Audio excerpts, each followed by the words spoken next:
Welcome, ladies and gentlemen, to tonight's late night Q&A with ZodWriter. And I have the distinct pleasure tonight of having one of the most irregular individuals on YouTube ever joining me tonight. This is the Irregular Neil. What's up, man? What is up, Mr. ZodWriter? How are you, sir? Man, it's just great to be here with you, man. I know we had a so thank you for joining me tonight. We had this thing where I thought we were going to get together at some other point in time, and that didn't happen. So I was like, man, we got to do this. We got to somehow make it happen, because this is a lot of this kind of thing is a lot of fun. What I love about the Q&As is it allows me to get to know people and have and it's just such a nice way to open things up, especially when you're when you don't really get a chance to stream, because everybody's busy and they always have a lot of things going on. So it's the best way to go, man. So what's going on, man? Not too much, man. Like I said, apologies for being slightly late backstage. We were uploading a new video. We were doing a holiday room tour, an irregular holiday room tour.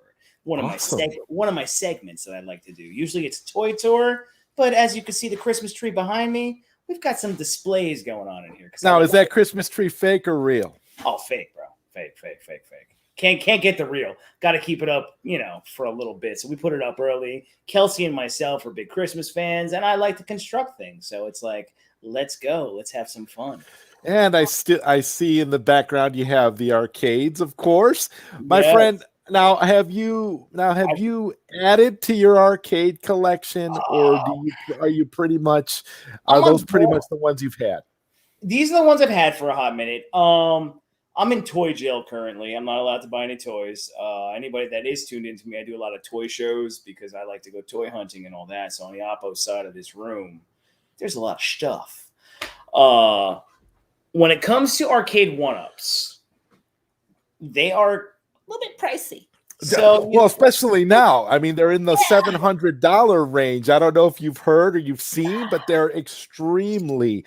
They've priced me out of the market. I'll say that right now, bro. I'll put it to you this way. I mean, it all started when I saw the Turtles one. That's right in the middle. The Turtles in Time, the original Turtles. That always hit, and then they came out with the Star Wars one, and I actually had that arcade box, the real one, as a kid. Oh, wow. So I was like, oh shit, I have to have this. I have to freaking get that. Ended up getting that. Then I saw Pac-Man, the 40th anniversary. They had Galaga on it. I know Galaga's starting on to miss Pac-Man too. So I mean, between all these, each one was like around like the 400 range, I feel. And I have a 1-bedroom apartment, dude. If I had a house, let me tell you something. I would build an arcade downstairs. When I grew up, that's how it was for me. That's why you see this kind of setup. I grew up this way. My father is still like this.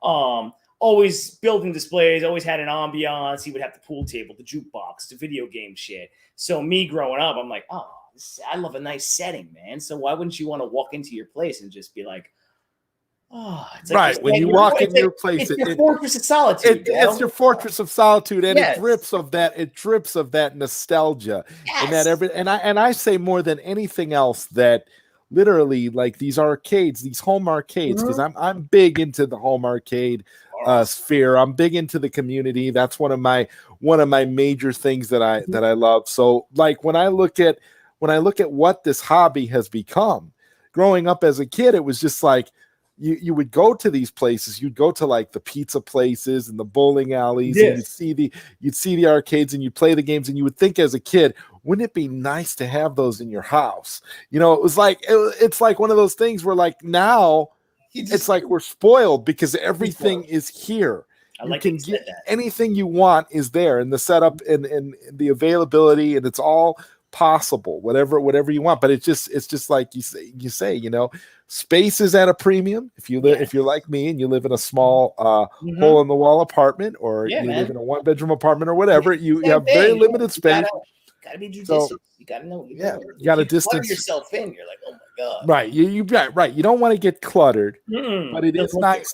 It is nice to have that ambiance. It is nice to have that feeling of comfort and nostalgia. And to me, I've got 3 arcade cabinets. I've got the Neo Geo MVSX, which I absolutely love because I've always loved Neo Geo cabinets growing up.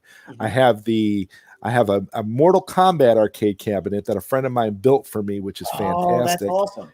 And then I have another Mortal Kombat cabinet that is a small one. It's not, because the other 2 are like bar tops, like about the size of the 1-ups, and I have those by my window. And then the other one is a small, like half scale one that is like a replica of the original Mortal Kombat arcade cabinet. So it's cool. I've been like you, man. I've been looking at these new 1-ups, and I've been seeing those $700 price tags, and I'm just like, dude, it's never going to happen, dude. Even if I had the space, I wouldn't pay that much for those machines. No, it's not worth it. Look, I mean, look at them. They're awesome. It's awesome to see. Of course, I added the LED light strips around them because I think it just helps them stand out more. That's awesome. Yeah, but they're like, when you buy, I guess, IKEA furniture or Walmart furniture, when it comes to the wood paneling and all that, yes, the graphic arts are great, but for $700, fuck you. I'll go buy an actual arcade system before I pay $700 for something like that. That's right. And then the fact that there are, and this is the thing I've never been able to understand. Because me personally, I like multicades that allow you to play several games on your machines. Yes. And the 1-ups, the problem with me with the 1-ups, like for example, Terminator 2, it has 1 game on it. It has Terminator 2. No. It has nothing else on it. So why are you going to pay $700 for just Terminator 2?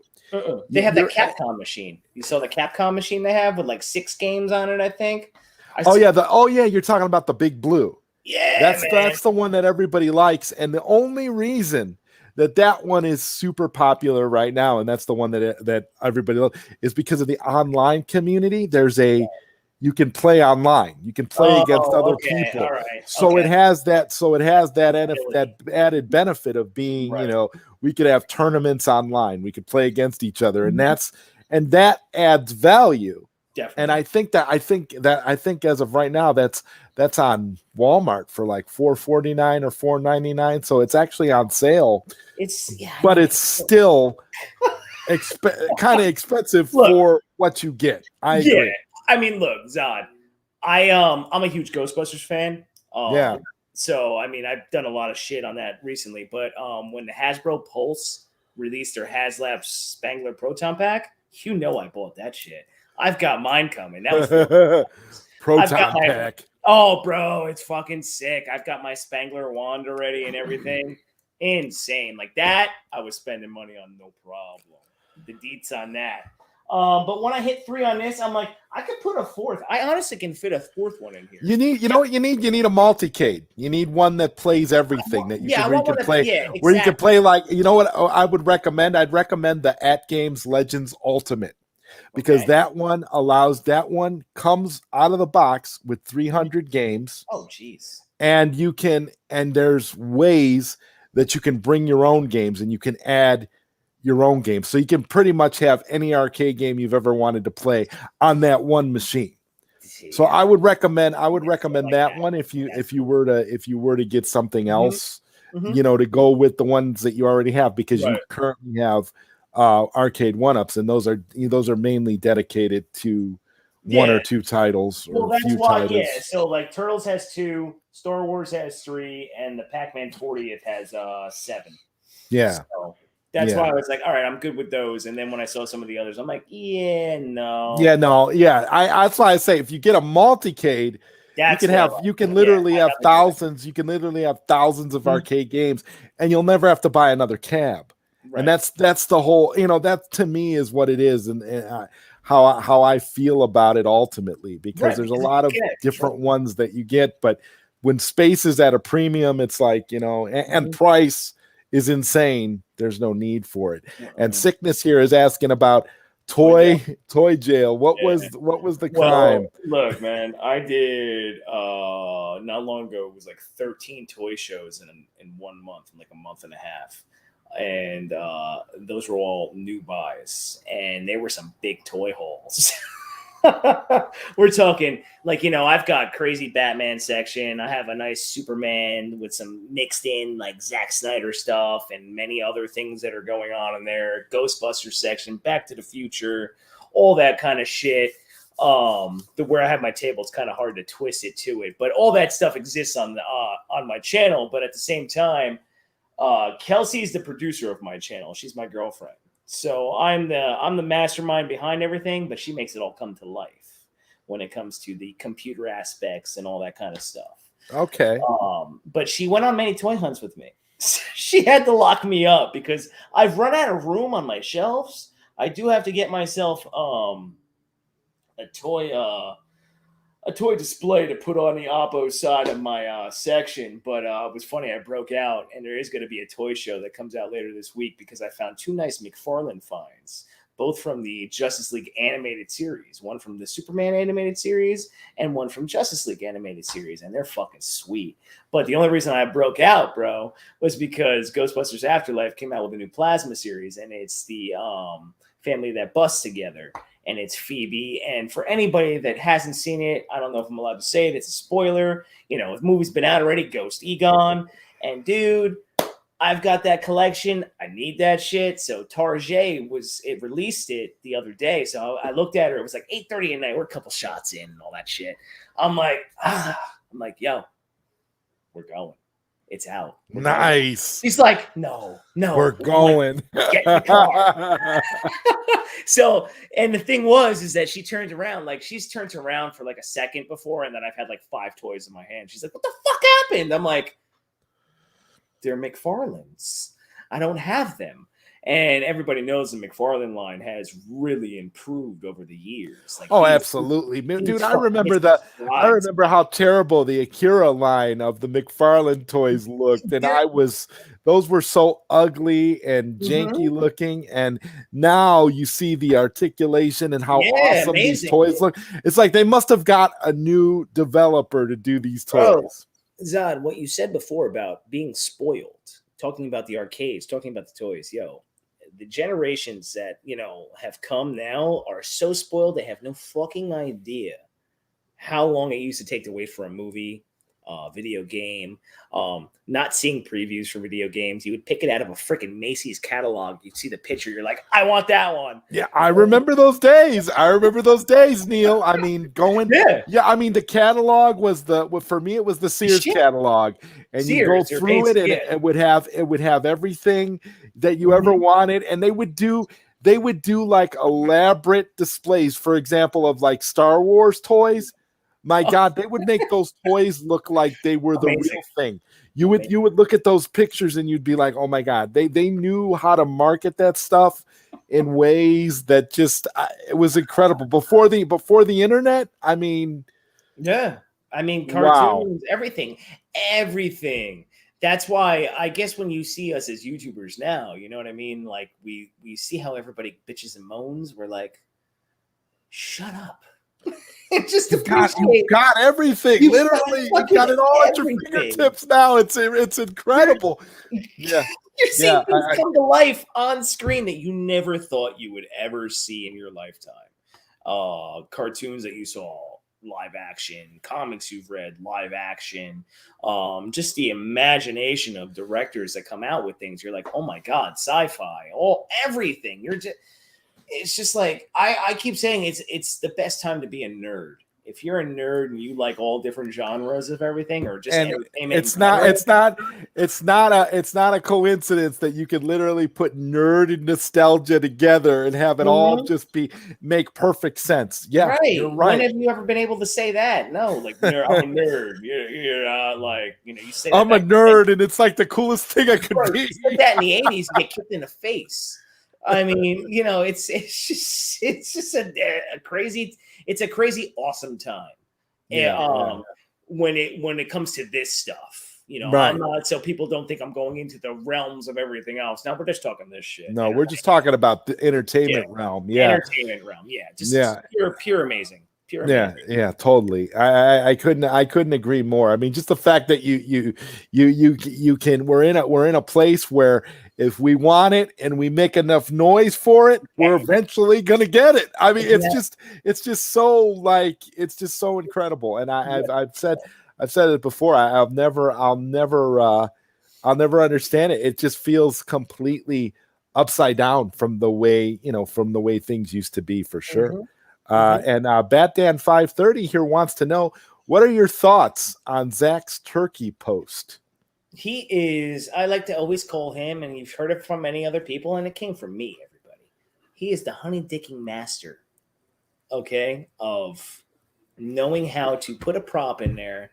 And he's also a man that knows his fan base, knows how vocal they are, and he's calculated. And I hope everybody's paid attention that you're getting to the first of the year, right? We're getting to a shift in power. You're having the great Zaslav come in, and who knows what he's going to do.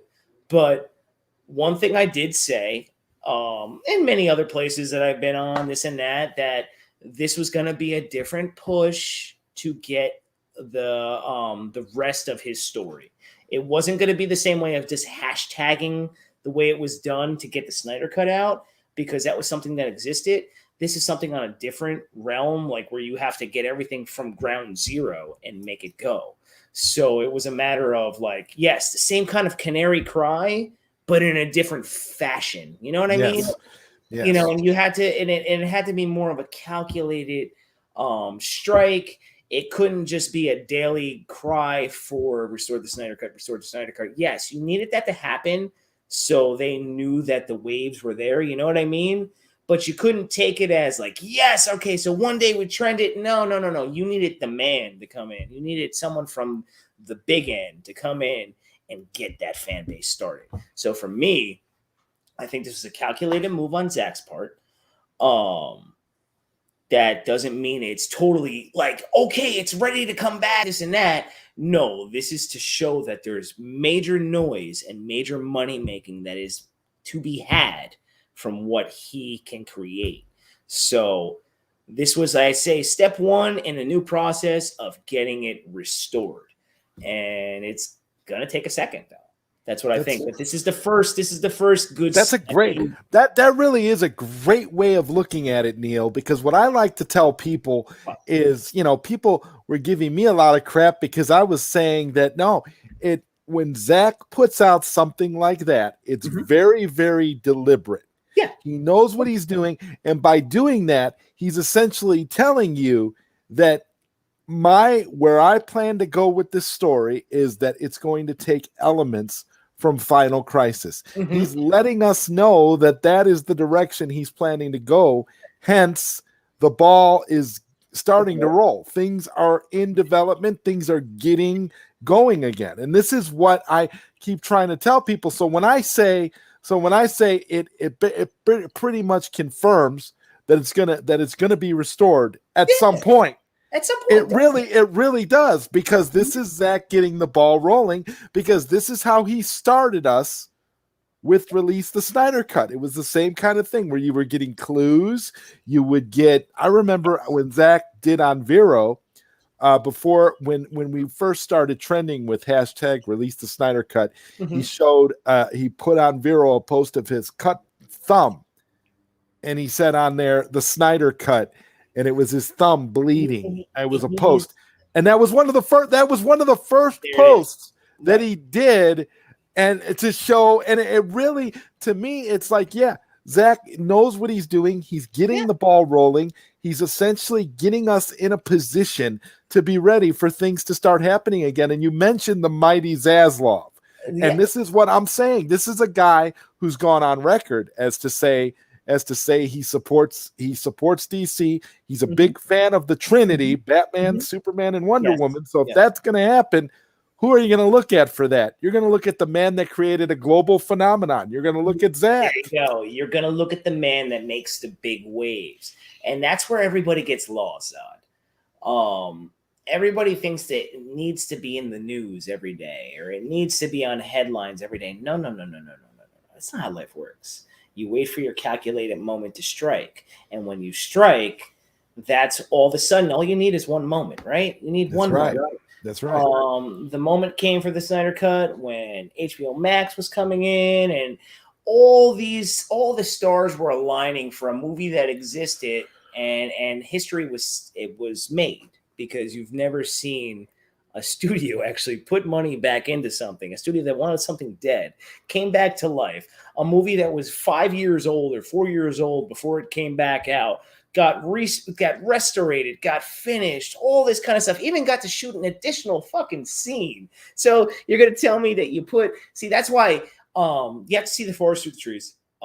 You also have to know what patience means. That's right. And we live in a time where patience doesn't exist. Instant gratification is kind of taken over for real. You forget what happens the day. You forget what happens a minute after it happened, right? You're like, wait, what just happened?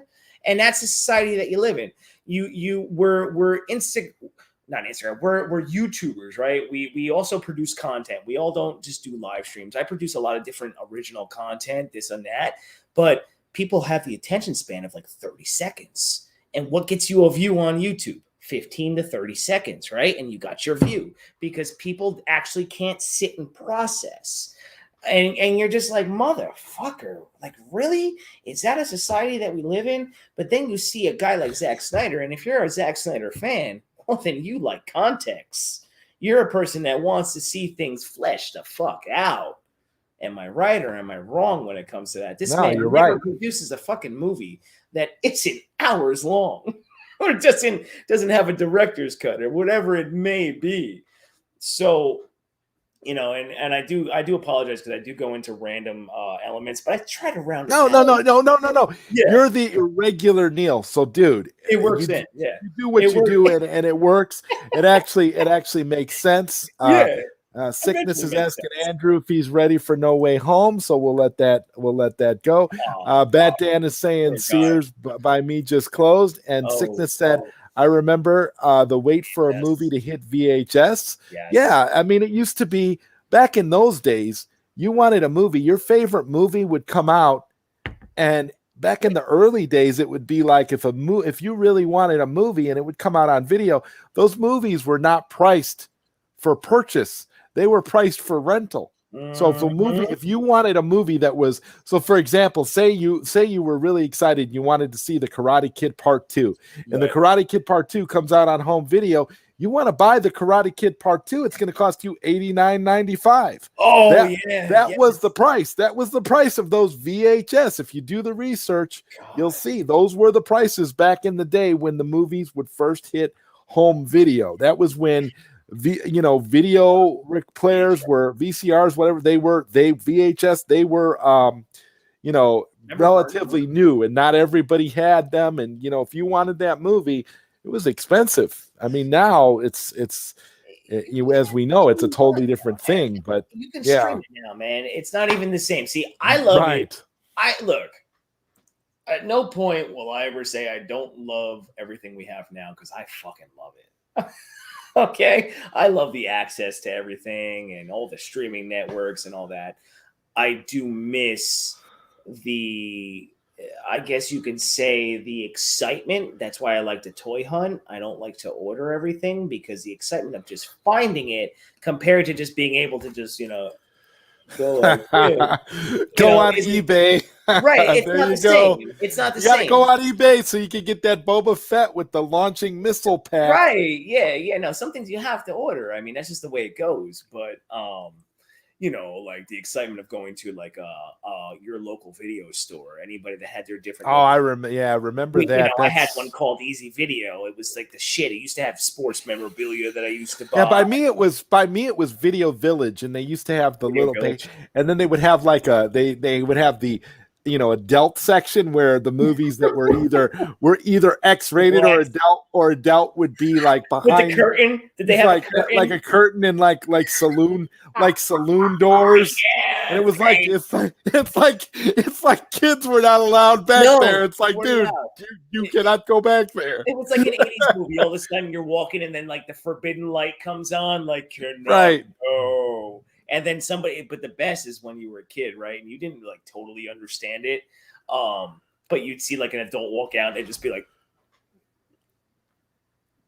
no, got it. And like the awkward stare and walk away. And your parent would be right there. It'd just be fucking hilarious. I used to love that shit. Or you'd go into the video store and you'd see the dude that would come out of there and he'd be looking around like he just got caught doing something. Yeah, that's what I mean. He'd walk out with like a stack of like 12 of them, and it's like, dude, is that all you're gonna do all weekend? Is that it? Is that it? Wow, man. Wow, you might lose 30 pounds. Oh, God, it's ridiculous. Integrity 101 says Zack Snyder's Justice League 2 is inevitable. I agree with you, Integrity. Always have. I think that's something that at this point, if it wasn't inevitable, it just goes to show you the ineptness of the studio, which is why there's a merger happening. Yeah. So that's the unfortunate part. That's the unfortunate part. That it takes a merger for things to really.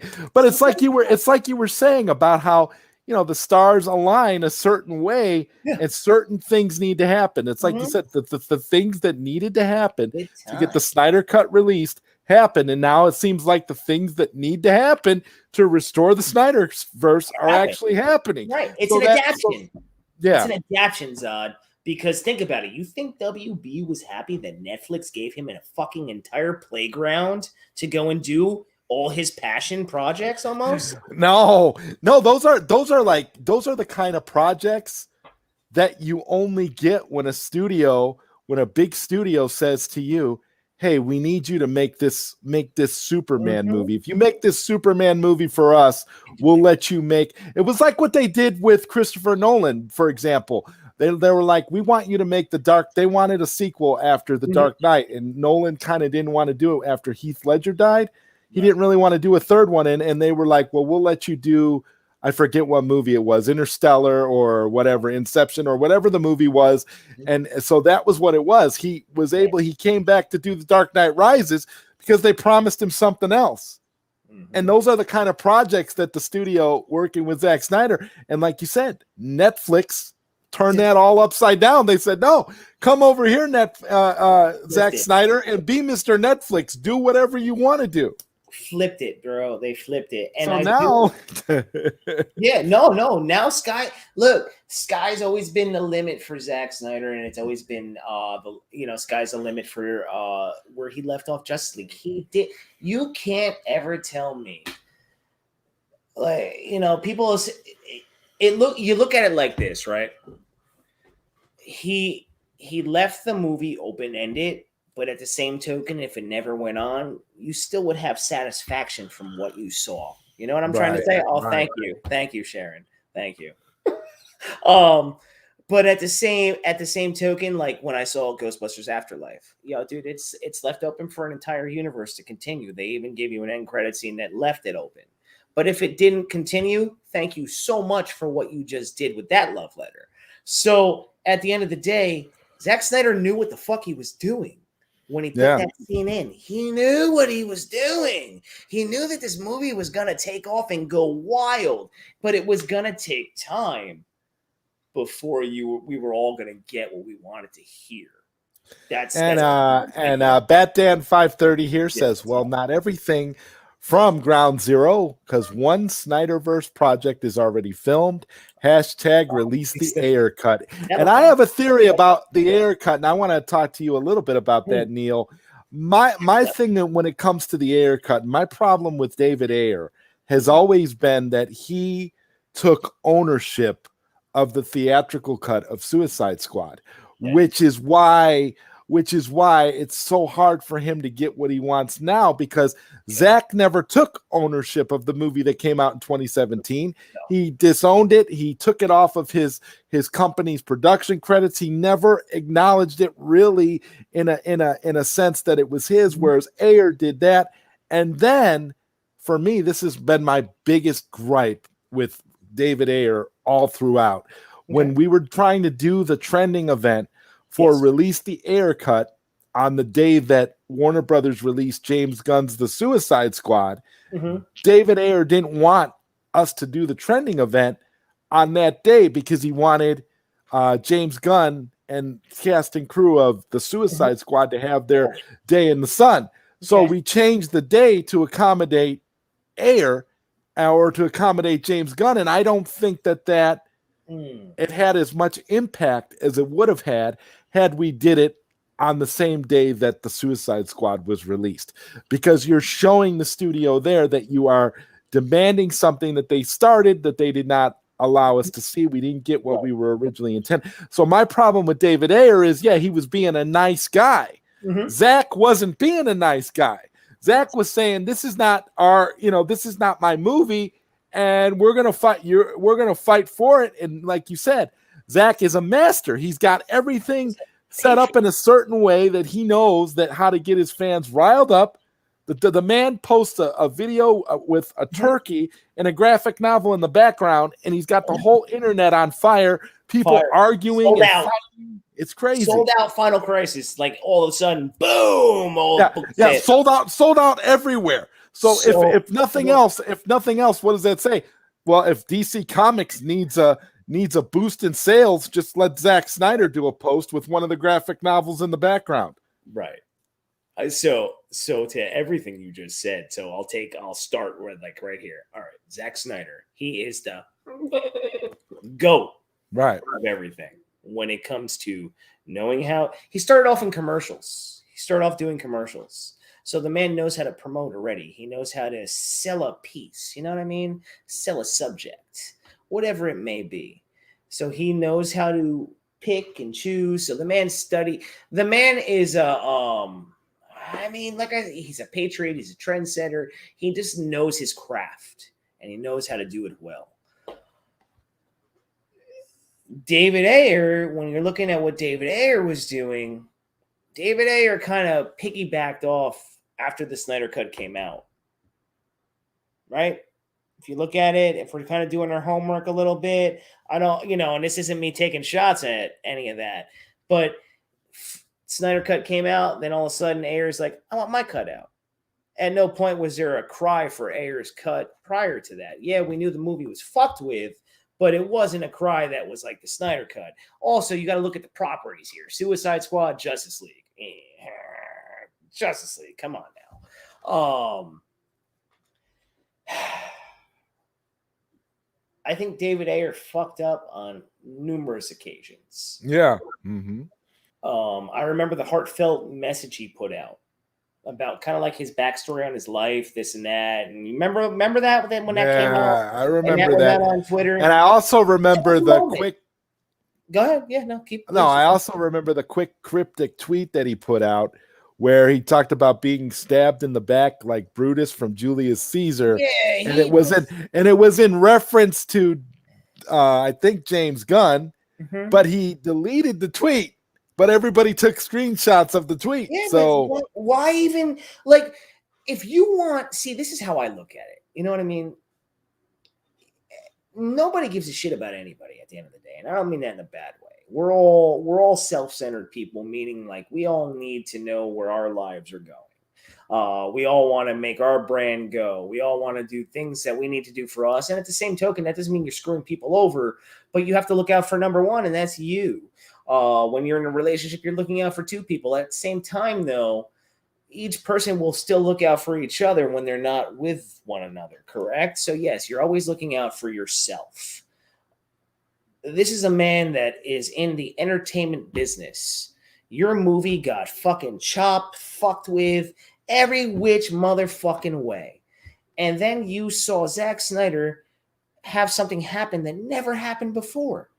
Bro, you had a fucking opportunity to lay out a plan for yourself to be like, all right, let me try this, and this. This man didn't try shit. Why would you pay homage to a man that came in and just took a shit on what you did? Meaning James Gunn. Okay? He took your characters and he took a shit on them. He killed certain ones off. I called it the Suicide Squad. For any 2.5 Men fans out there, that movie was not good. It had some okay moments here and there. The Suicide Squad movie that came out, what was that, 2016, 2017? I wasn't the hugest fan of that either. It had moments in it. I liked the tone of it, but you saw that it was messed with. I didn't care for the putty soldiers and all that kind of stuff. I knew that eventually in concept art, it was supposed to be Steppenwolf of parademons, but then that would have made no sense because that would have diminished things in Justice League, because how is the Suicide Squad fighting parademons? Anything to that effect, because I remember people were talking about that for a hot minute, like that's in the Ayer cut. No, it's not. It's just a totally different toned movie, and you have other scenes that go on in it, and you get more Joker, this and that. But this man at no point did himself any service in trying to.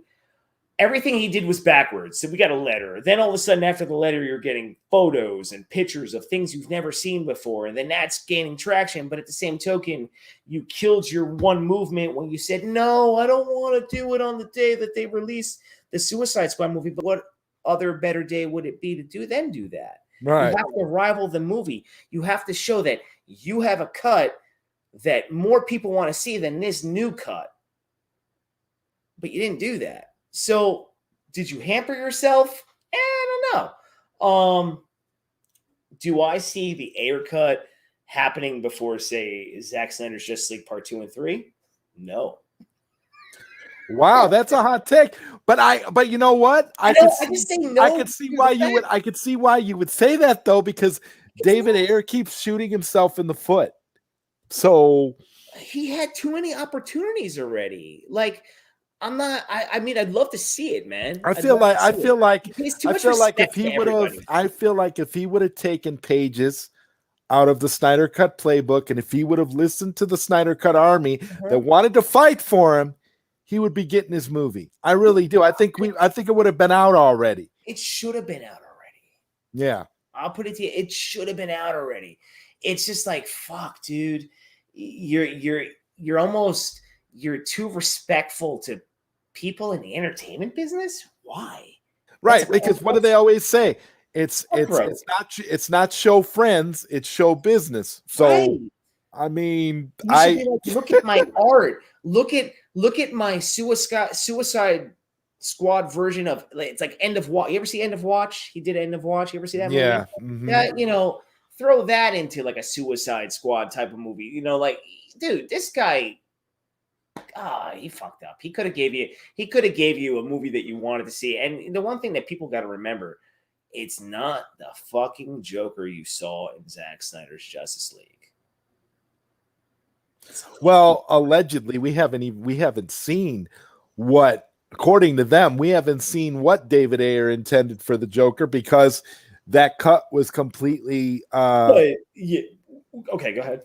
That cut was completely butchered, and it wasn't really Jared Leto's performance, and a lot of that was reshoots and studio mandates. Oh no, it was. So I don't know. I'm wondering if Jared Leto's Joker in the Ayer cut is more in line with Zack Snyder's version. We don't know because we haven't seen it. I don't know. I mean, I just say Zack Snyder takes it to another realm.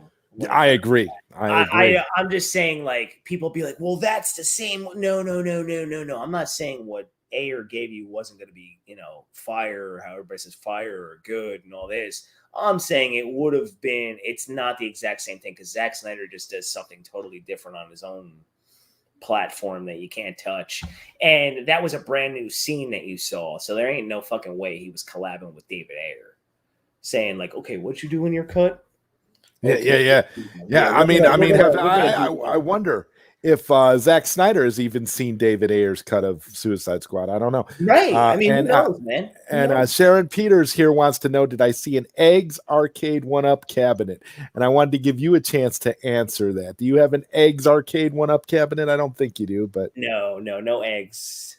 Eggs. Okay. What does eggs mean? Eggs is a really obscure arcade game from 1978. No. Integrity 101 it says, Sickness, what's up, bro? I owe you a beer or a coffee or whatever. So they were talking to each other. Koopy Malik here says, hi, Integrity. The third floor arcade with Jason. What's up, man? Says ZodWriter, what's up, bro? Now, this is a guy. I don't know, Neil, if you've ever met Jason from third floor arcades, but this is a guy. He has so many arcade 1-Ups, so many arcade machines that he's got a floor of his house dedicated to it. And it looks fantastic. I love that. He does these like tours and stuff. With him and his girlfriend or fiance, they play games together and stuff on there. It's so much fun. It's really great. Jason has a great channel. I can't say enough good things about Third Floor Arcade. You got to check him out.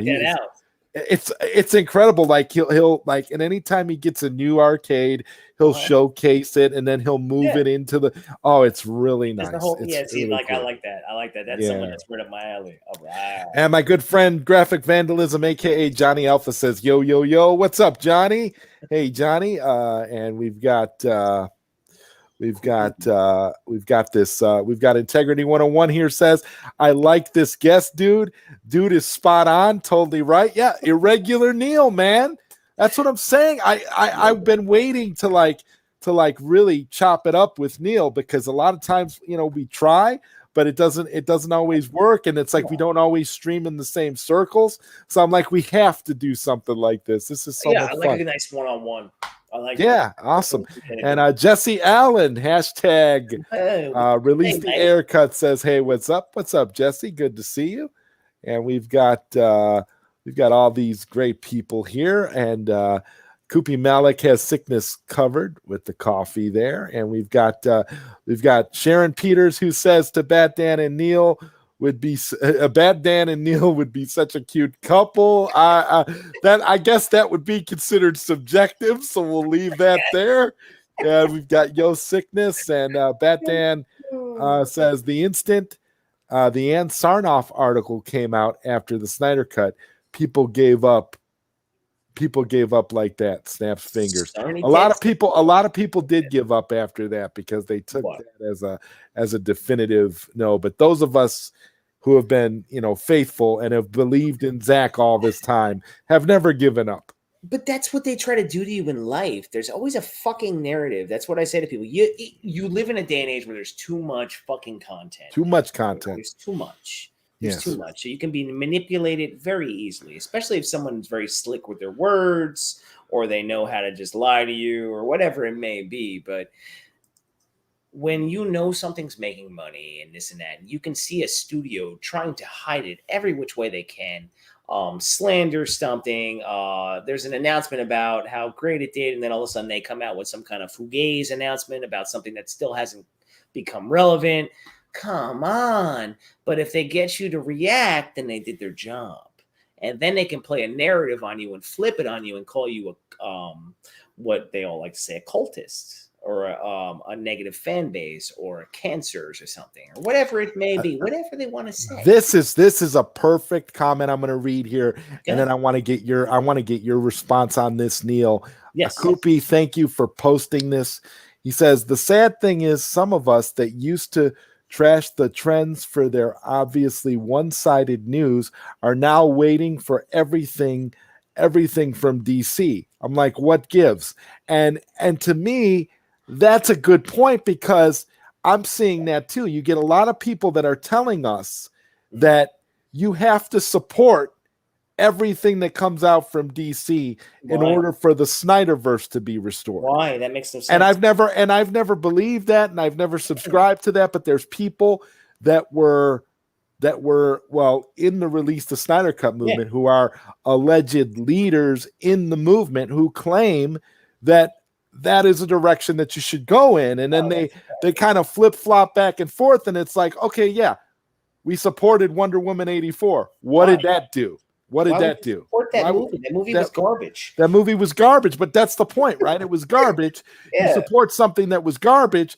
2 days after it comes out, nobody's talking about it. The same thing happened with James Gunn's The Suicide Squad. I got so much crap for trashing that movie because I knew it was going to be garbage. I knew it wasn't going to be good, and everybody was all on the bandwagon, including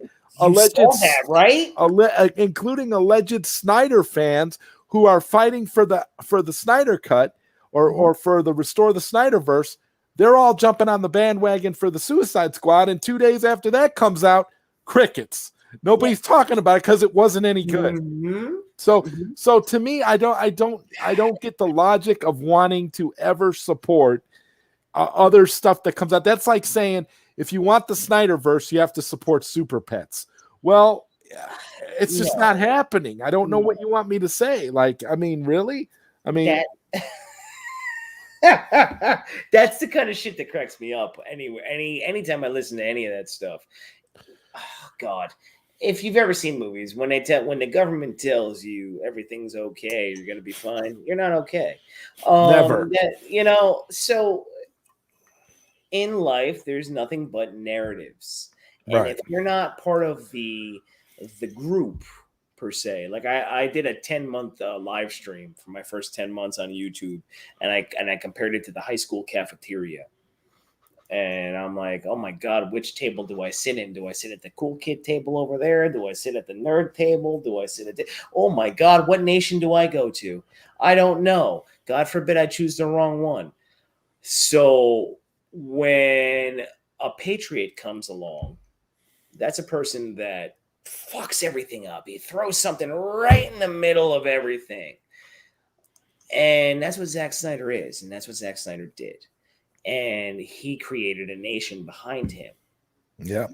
And then, like anything, sport. That's why I always laugh when people talk about cults and fan bases and this, and you're toxic and you're that. Like, shut the fuck up, you bunch of moronic people. Nobody's fucking. We're all goddamn irrelevant. There's 7+ billion people on this goddamn planet, and everybody sits there and has to play their fucking narrative and act like they're the leader of this group or that group. Or it's fucking entertainment we're talking about here. Okay, we're talking about movies and fictional fucking characters, and maybe someone that gives you it in a freaking art form that you're like, yo. We need this. And now you have a gigantic studio, all these gigantic studios. And what unfortunately happens in life, I've been part of a company for 21 years and they've been sold to buyers and this. And now we finally got bought out by this big ass fucking, company. And now there's all these different leaves and you see all these different plays that come in. But at no point in time is anybody ever going to be satisfied or pleased? Is every single fucking group going to be like, yeah, you know what? I really dug that, or I dug this. We live in a day and time where everybody can get whatever the fuck they want. So for this to be such a problem, for Zack Snyder to be such a problem, you know why Zack Snyder is such a problem? Because he took characters that have been told through stories throughout decades. And what's the biggest thing we have as a human race? Stories. Stories are our strongest fucking standpoint because stories grow legs and you can change all those kind of things constantly, just like a narrative. So a movie comes out, Zack Snyder needs to be shut away. So Suicide Squad has to be the best DC movie you've ever heard. And anybody that comes out and tries to go against that, you will be taken down like a piece of shit because you're not part of the narrative where we have to take the as I always like to say, so when I do this stuff, people, the sheeple out there, they have to have that cult following to follow them, and then they can go against the people that actually stand for something, and that doesn't work out well, right? That's when you see wars. If anybody liked Game of Thrones, all the different nations, so at one point in time, you just go like this, everything just kind of like blows up in your face, and you're just like, oh my God. And you need to be able to fucking navigate through it, like what you like, stand for what you stand for, and support it, no matter who comes your way. And then that shows what kind of say if you're a follower or a leader. Very good. Very well said. Or anything. So you know what, man? Holy crap with all this stuff. Very well said, my friend. And Integrity 101 says here, I remember being a teenager, and since I couldn't get into the adult section, me and my buddies rented Pamela Anderson's Barbed Wire film. We were only interested in the storytelling, of course. Okay. Well, you know what? That's really cool, Barbed man. Wire. That's a good story. Barbed Wire had a good story. It definitely did. And we've got another good friend of mine, Mr. Cylon Scotty, who's here in the chat. Thank you for being here with a $9.99 super chat. He says, I've never understood the support everything DC stance. No. If you praise something that sucks, a la Wonder Woman 84, doesn't that just encourage them to make more of that trash? Maybe I'm naive. You know what? I'm gonna not only gonna agree with you on that, Cylon Scotty, but I'm going to give you an exclusive clip right now from the that was sent to me from the WB for let's see, Robert Pattinson's Batman movie, The Batman. This is an exclusive clip I'm going to give you as a thank you for the super chat, and I have to apologize, and I always do this. I apologize for the language and the graphic violence in the clip, but enjoy this. Thank you, Cylon Scotty. I appreciate the super chat. Here you go. What's up, kid? Hey, right for that thing? All right, what's up? What's up? We should just go blast the motherfucker. Hey, come on, let's go blast that fool. Oh yeah, dude, come on, do nothing. Oh yeah, man, that shit just blast the rest of stupid.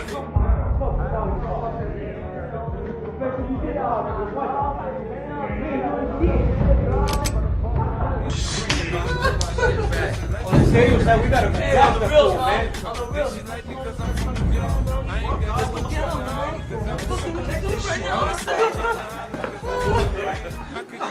Freeze. Don't even think about moving. Turn that fucking noise off. I should shoot every last one of you just based on the music you listen to. Hey, check this clown out. Halloween until October. Didn't we kill his chingada mind already? Now, I'm not here to trick-or-treat, but I'm definitely here to turn you fucking douchebags into permanent ghosts. Get on your knees and interlock your fingers behind your head. You bitches get your ass in that room, and I swear to God, if I see a sliver of light from that door jam, I'm gonna have each and every one of you suited for a white sheet with black holes for eyes, you feel me? Fucking killed you, dog! I left you for dead in the alley that night. You ain't even fucking here. You're a ghost, vato. You killed the man, not the cause. You thought you were a pretty badass out there destroying people's lives, didn't you? Well, I'm here to settle the score for every last person you victimized in this city. You know who you're fucking with, you stupid motherfucker? Yeah, I know who I'm fucking with. Hear no evil, see no evil, speak no evil, and dead as evil Knievel. No, motherfucker, you know what? You're fucking with pure evil. We got our homies on the bureau. They'll be back any second, dog. You know what? Regardless, you ain't getting out of here alive. You're done, that's it. That may be true, but I'll live long enough to piss on your fucking grave. Judge not, that I not be judged. Though I walk in the shadow of darkness, my shield is my vengeance, my armor is my hatred. My weapon is my Father, His Son, and her Holy Ghost. This is a message from this city. Every mog has its day. Vatos.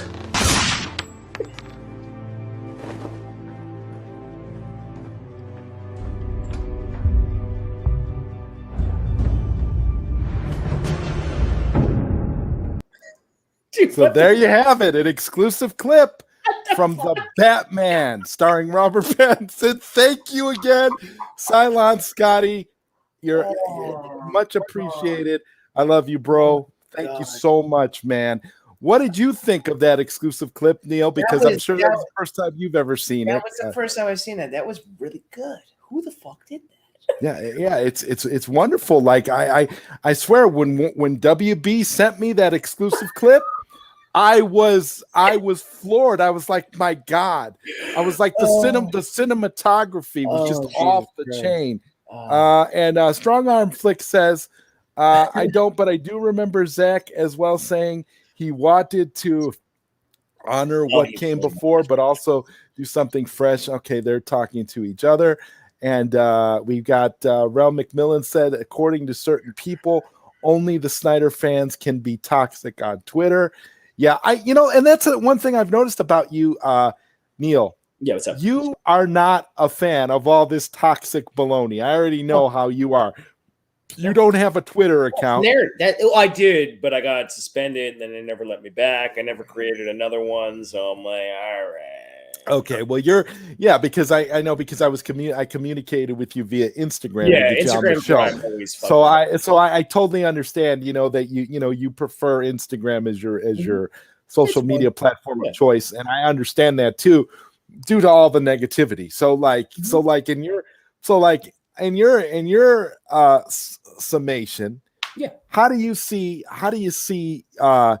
this argument as a whole? Because what I've noticed is you've got people that will say that fans who want the Snyderverse to be restored are toxic, and they'll keep throwing around the word toxic, as though they know what it means. And I really feel like a lot of these young kids throw out that word toxic so much they don't even know what it means. No, it's played because out. It doesn't, because it's become a thing where it's used so much that it has no meaning anymore. Like anytime I've noticed, anytime you disagree with anybody about anything on Twitter, for example, the first thing to come out of somebody's, the first response you'll get is, "Oh, don't talk to ZodWriter. He's toxic." Like, what? Because I disagreed with you? Yes. Because I said that I don't think that Robert Pattinson is going to make a good Batman. That's my opinion. So therefore, that makes me toxic because I have an opinion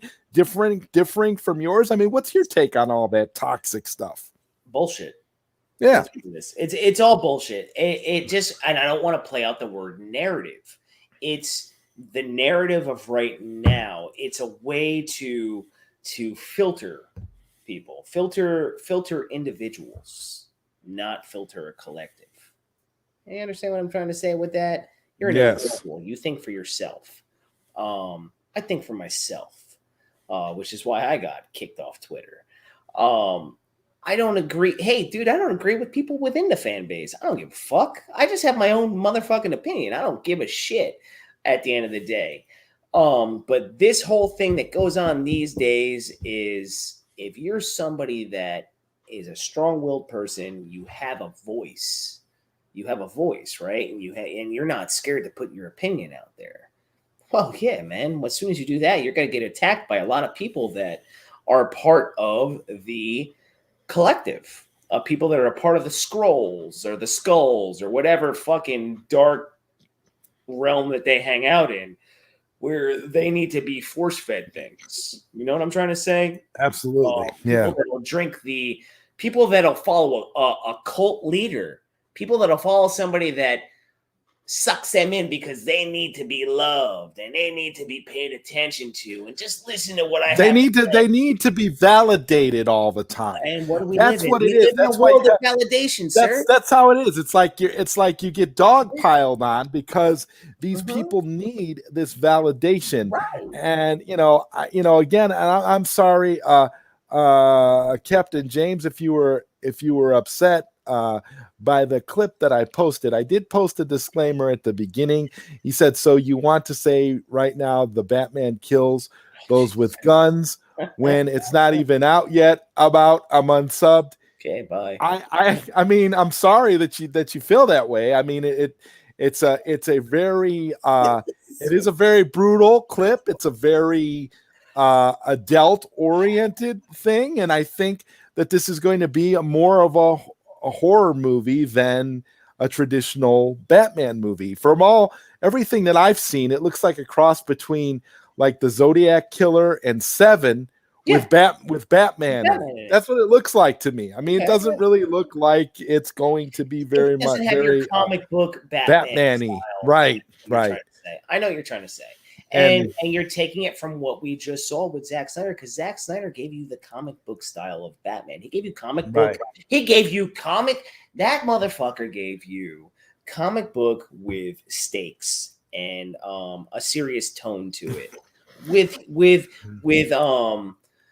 I want to say, I guess you could say sophisticated humor. I don't want to overdo the words here and say it's like the most sophisticated films you'll ever see. No, he's giving you a different take compared to what the collective loves. And I'm not going to say I don't like Marvel. I enjoy Marvel. I like Disney and I like all that shit. But if you can't separate everything that you watch, you're going to be in trouble. So that means you're only going to be attracted to one genre of thing. You know what I'm trying to say with that? Right. It's not easy for a person to have a seasoned mind where they can watch everything and be able to separate every property that they watch in life. Because otherwise they'll just be, no, it has to all be like this. If it's not all like this, then it's shit. It's no good. I don't understand it. So that's where Zack Snyder came in. He went, yo, here you go, motherfuckers. I'm going to give you something before you even know you want it. Right. That's why. Right. And Igor makes a good point here. That Batman will sure sell Happy Meals. It's really, really dark. And Daniel Martin says, can't believe you haven't been copywritten for that clip yet, Zod. Must be in the good graces of Hamada. Well, I mean, they're not going to copyright me because they sent me the clip. So it's good. I'm golden. It's a WB exclusive for the ZodWriter show, and I've pretty much taken that as a license to play it for super chats, because I think people deserve to see a legitimate clip of what they can expect from Robert Pattinson's first outing as the Batman. And I mean, he's really brutal. I mean, those guns. I mean, that's just I don't know what to say. That's definitely a new take on the character. And Sickness wants to know, have you guys seen A Crane on Netflix yet? I haven't either. I'm looking forward to it. My buddy Johnny on his Graphic Vandalism YouTube channel, and he does this thing called Pink Buzz, where they talk a lot about indie comics and anime and different things, and they did an entire show devoted to that today. So I'm totally hyped. I can't wait to watch it. I'm just trying to find the time. My eye. I just haven't started it yet. Right. I'm looking forward to it. It's going to be amazing. It really is. I think it's going to be awesome. So now we need to talk a little bit, man. I kind of want to switch gears a little bit and talk about Ghostbusters Afterlife, because I haven't talked about that with anybody yet. And since you're such a big Ghostbusters fan, I want to talk about that movie with you because personally, I think that movie was as good and is on par with the original Ghostbusters. I as good as firmly believe that. Wait a minute, we're talking about it. So wait, give me a second. Hold on. Yes. Just a moment, folks. Hold on. We gotta pop on some Ghostbuster gear here. All right. Here we go. Here we go. We gotta put on our Vankman zip up. Right? We got to put this Vankman zip up on, everybody. It's got the proton pack in the background. 1 second. Let's grab our Spangler proton wand here. All right. That's what you had to go to Target to get, right? The Spangler? No, no, we wanted the toy. This I had to order. Okay. This is off Hasbro Pulse. This is the wand. This is the actual replica wand. Oh, yes. Yes. Hold on, wait, ready for it? Oh, listen to that. Oh, yeah. Wow. I mean, it hums just like the real thing, everything. Bro. So, how many times did you see the movie? I've seen it once. Okay. I saw it twice. Yeah, I had to go see it twice. I mean, like you said, this movie hit on this is the way you want to see a franchise done. You want to see it kept in the family, right? Look at what happened when it wasn't kept in the family and put into someone else's hands. It was bastardized. It was turned into shit. It was hang the call up. They use answer the call, hang up the call. Don't watch it. I had nothing nice to say about that fucking flick that came out back then. I didn't either. I felt bad for the actresses that were in it. You could have easily made that an actual good movie if you just kept it within the universe. I don't know what the hell they were trying to do, but whatever. And I'm a big fan of The Office too. So when I was like, yo, dude, what are you doing? The director of that movie, I think it was Paul Feig. Right? Yeah. What Paul Feig, I think is his name. Fig Newton, whatever. Fucked it up, but Afterlife hit on every level for myself. I felt also from a general public standpoint that it delivered for a new generation and the old generation, while not overdoing it. Neil getting proton pack, you fucking know it. Come on, we got the connector hose. All the freaking stretch goals are being hit. All we got to do is hit 13,000. So let's go, motherfuckers. But get your proton pack.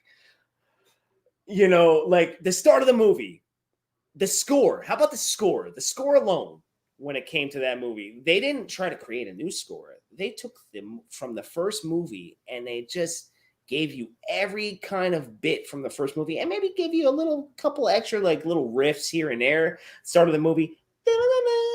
I'm like, oh, and it just hit. You got the fresh take with the one element that you got a little worried about. I don't know about you, was the kids. Are we going to be a little too much with the kids? Are we going to go into that adolescent, obnoxious, like we got to hang out in high school phase where you don't really want to see all that kind of shit?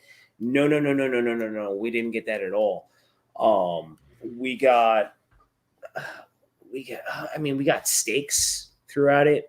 You got a little girl that delivered an Egon replica to the point of like where you're like, did she pull the man out of the grave almost? Like, did she sit there and study every single thing that this guy did and just gave you a performance that we were like, is that Egon Spangler's like daughter?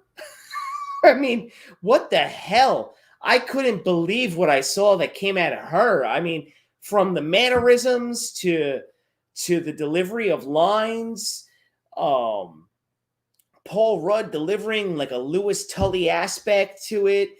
I don't know if you caught on to that. Like, I mean, are you a huge Ghostbusters fan? Like, oh yeah, I love it, man. I love it. Go ahead, man. Because I was waiting. I was waiting for this movie with bated breath. I couldn't wait, man. I was so excited. Like, and I feel the same way you do. It delivered on all aspects, and you could tell that again. Going back to what you were saying earlier about narratives, you can tell that there's a narrative and that there's an agenda, because when you look at the disparagement between the critic reviews of this movie, yes, and the general public, the general public loves this movie. The critics hate it. Why? Well, the 2016 movie. There's a narrative. There's always a narrative against it. I don't know how you can hate this movie. I saw it on two different showings. I saw it on a Friday night when it first came out, and then I saw it on a Sunday evening, like at 5:00. And on the Sunday showing, there was a lot more kids. On the Friday viewing, more adults and all that kind of shit. But I remember I had a group of people sitting next to me. It was a mother and a father with like their 13 to 15-year-old daughter and her friends. And you heard these 13 and 15-year-olds going crazy throughout the whole movie. And the mother telling me, like, I made them watch the fucking first movie before we came to see this. So to just listen to that from like a random person and all that kind of stuff, and you're seeing it deliver, like they got up and cheered when they saw the Ghostbusters come back on screen, like, you know, Dan Aykroyd, Ernie Hudson, Bill Murray. And that was such a fucking awesome moment. I can't even tell you the chills that I got when that happened. But I always like hearing the reaction of people because I know how I'm going to react. I'm just going to be cheesing the whole fucking time and loving every minute. But I like to see what the general public likes, like what they like to see and what they like to hear or how they're reacting. And seriously, each viewing, and there was more kids at the second viewing, like little kids. And all the little kids is jumping up and down while the ghost busting's going on and everything. I'm like, this is hitting the same way it did when I saw it as a kid. But they're doing it in a new fashion. You're doing it with a fresh take. You're not doing it with adults. You're doing it with kids, but you're still keeping to the same tone. You know what I mean? You're not making it a kiddie movie. You're not making an overly scary movie. It's right in that same realm as that 1984. And I was like, son of a bitch. And that's when I said, I'm like, you keep it with the original director, then the son comes in, and you just have the right people taking care of a property. It really did feel like a family product. When you watch it, it just feels like it spans the generations in the way that it should, like something being passed down. Mm-hmm. Yeah. Oh my God, exactly. And to what I'm reading right here, just wondering, where did Egon move the containment vault? He didn't move the containment vault. It stayed in the city. And that's what you saw at that end credits with a certain Ernie Hudson, Winston, who ironically, which is a great way to continue the story for that character, he was a man just looking for a steady paycheck. And yes. He goes in, he becomes a tycoon of business. He's funding Ray's occult. He's doing all that stuff. He brings, if everybody saw the movie, when he talks about seeing Ecto-1, he's like, I got to take you back home. He takes Ecto-1 back home. He's basically in that scene, he's restarting the Ghostbuster franchise. And then you saw the containment unit blink at the end. And that was the continuation. That was brilliant. Brilliant, because you can even make Ghostbusters 2 canon and bring things back from the element of that and not write it off, because the video game didn't write it off. So when you look at that, man, I mean, at no point did they not think out this story. You got to see in this movie, without seeing it, the history of the Ghostbusters. What Egon was doing, all the little trinkets and gadgets. You saw Ecto-1. Okay, for any fans of the real Ghostbusters, the cartoon that was out back in the 80s, you saw Ecto-1 used as if it was the real Ghostbusters. You had a gunner seat. In the cartoon, it was on top of the car. In the movie, it came out the side like an actual gunner seat. That scene alone, the first Ghostbusters scene, the parallels that went on, podcast, being like a Ray stance, carrying the microphone around. If anybody remembers the first movie, when they're in the library, what is Ray doing? He's carrying the microphone around. He doesn't know what he's doing. He goes, I have a plan. Go get her, right? Go, and all that kind of shit. And what does the kid do? He blows a death whistle. There's all different style parallels to like the characters. Phoebe, overstimulation calms me. When they're going to bust a ghost. That's an Egon fucking line, because at no point in time is Egon ever out of control. If we remember the Stay Puft scene, he's beyond the realm of rational thought, but he's not panicking.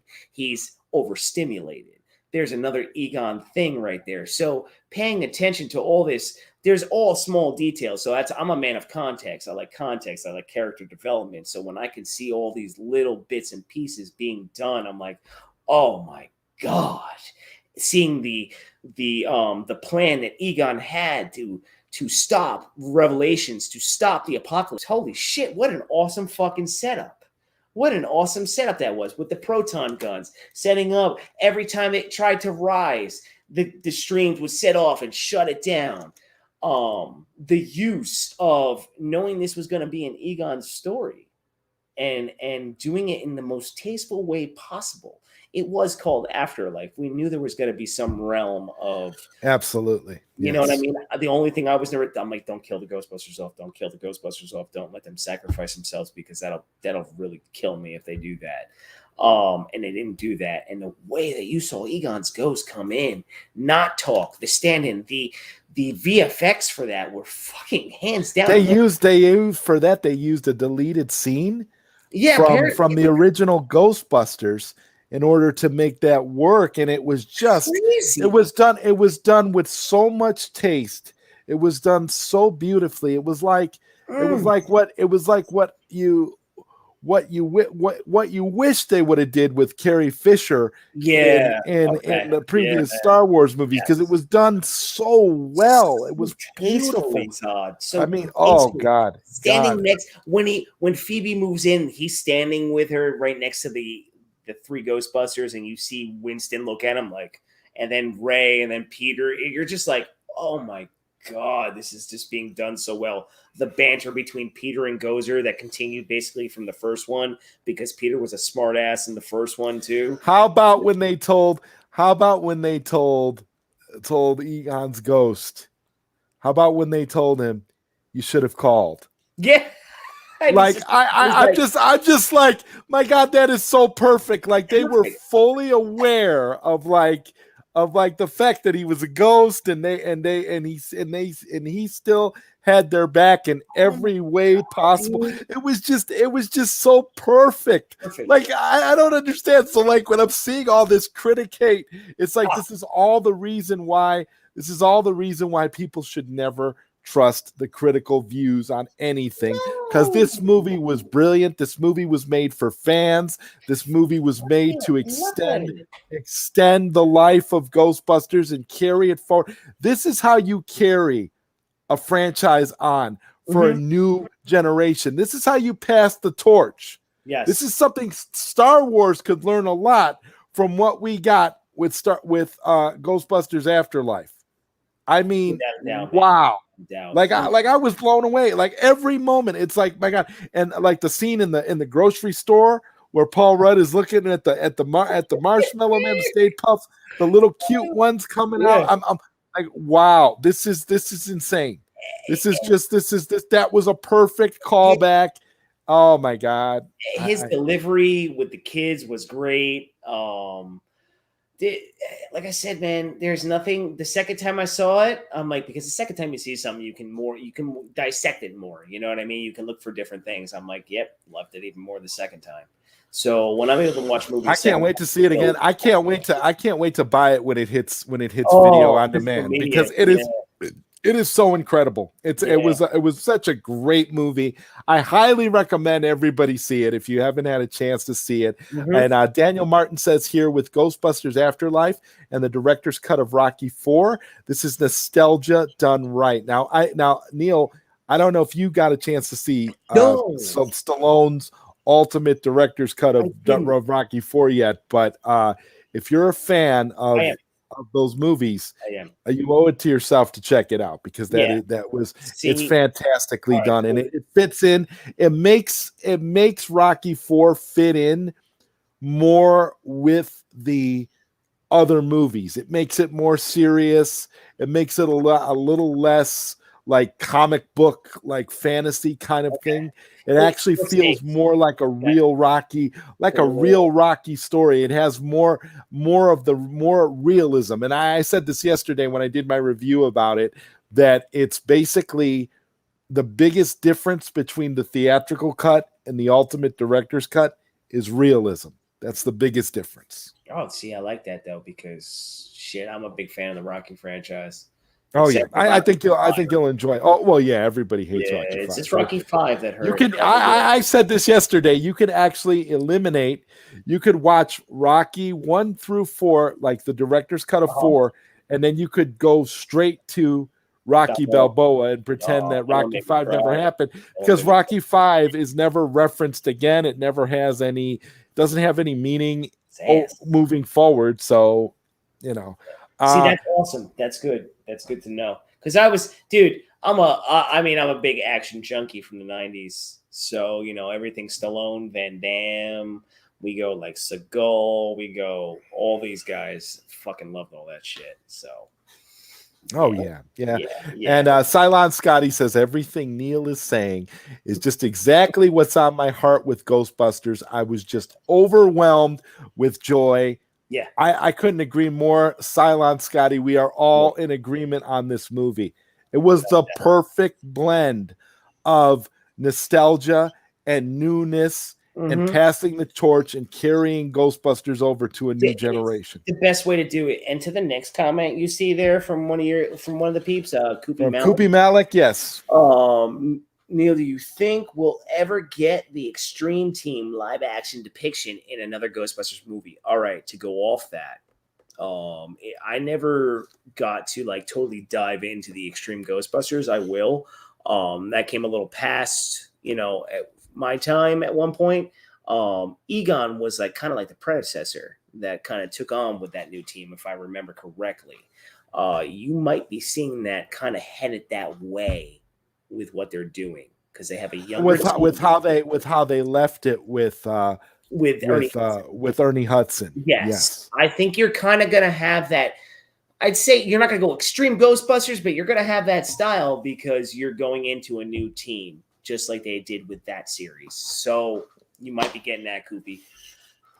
It was. I mean, honestly, it was such a great film. Dude. And I hate the fact that it's not getting the type of, it actually should be critically acclaimed as well. I don't know why critics don't like it. And like I said, the only thing I could come up with is, again, like Neil was saying, the agenda, the narratives. They gave you a family narrative. They gave you some real issues too. They gave you like a father-daughter issue, abandonment. They gave you a haunted house story in this. They gave you sci-fi elements. They gave you some cheese. They gave you nostalgia. They paid fan service. This movie gave you fucking everything. So yeah, if the narrative doesn't play into like whatever they're trying to placate in today's day and age with whatever messages they're trying to send, yeah, I'm sure. You also got to remember, what are the age of some of these critics? For real. I'm just saying, like, what are the age of some of these critics? I mean, if they're like in their 20s, this and that, and I can't sit there and sit there and throw a genre of 20-year-olds and say, yeah, you don't know what you're talking about, because there's some youngsters in here too. It's just one individual that's coming out and works for a studio or works for a paper, and they're able to play out what they want you to see and want you to hear. And if you're a person that sits there and reads that, then that is the first thing that you're going to go off, and you're going to feel that, all right, maybe it's not that good of a movie. And if that's how you are, then cool, man. Ain't nothing you can do. But if you're a person that thinks for themselves and go, oh, all right, that's great. I'm not someone that watches anybody's review or reads anything before I go see a movie or go watch a series. No, go fuck that. Fuck that shit. If I'm excited for something and I see a preview, that's it. That's all I need. Amen, brother. I agree with you 100%. Integrity 101 says Rocky IV Director's Cut was a significantly improved film. And Andrew Casale says, I hope Tobey Maguire coming back is done right, like Ghostbusters. Oh, Andrew.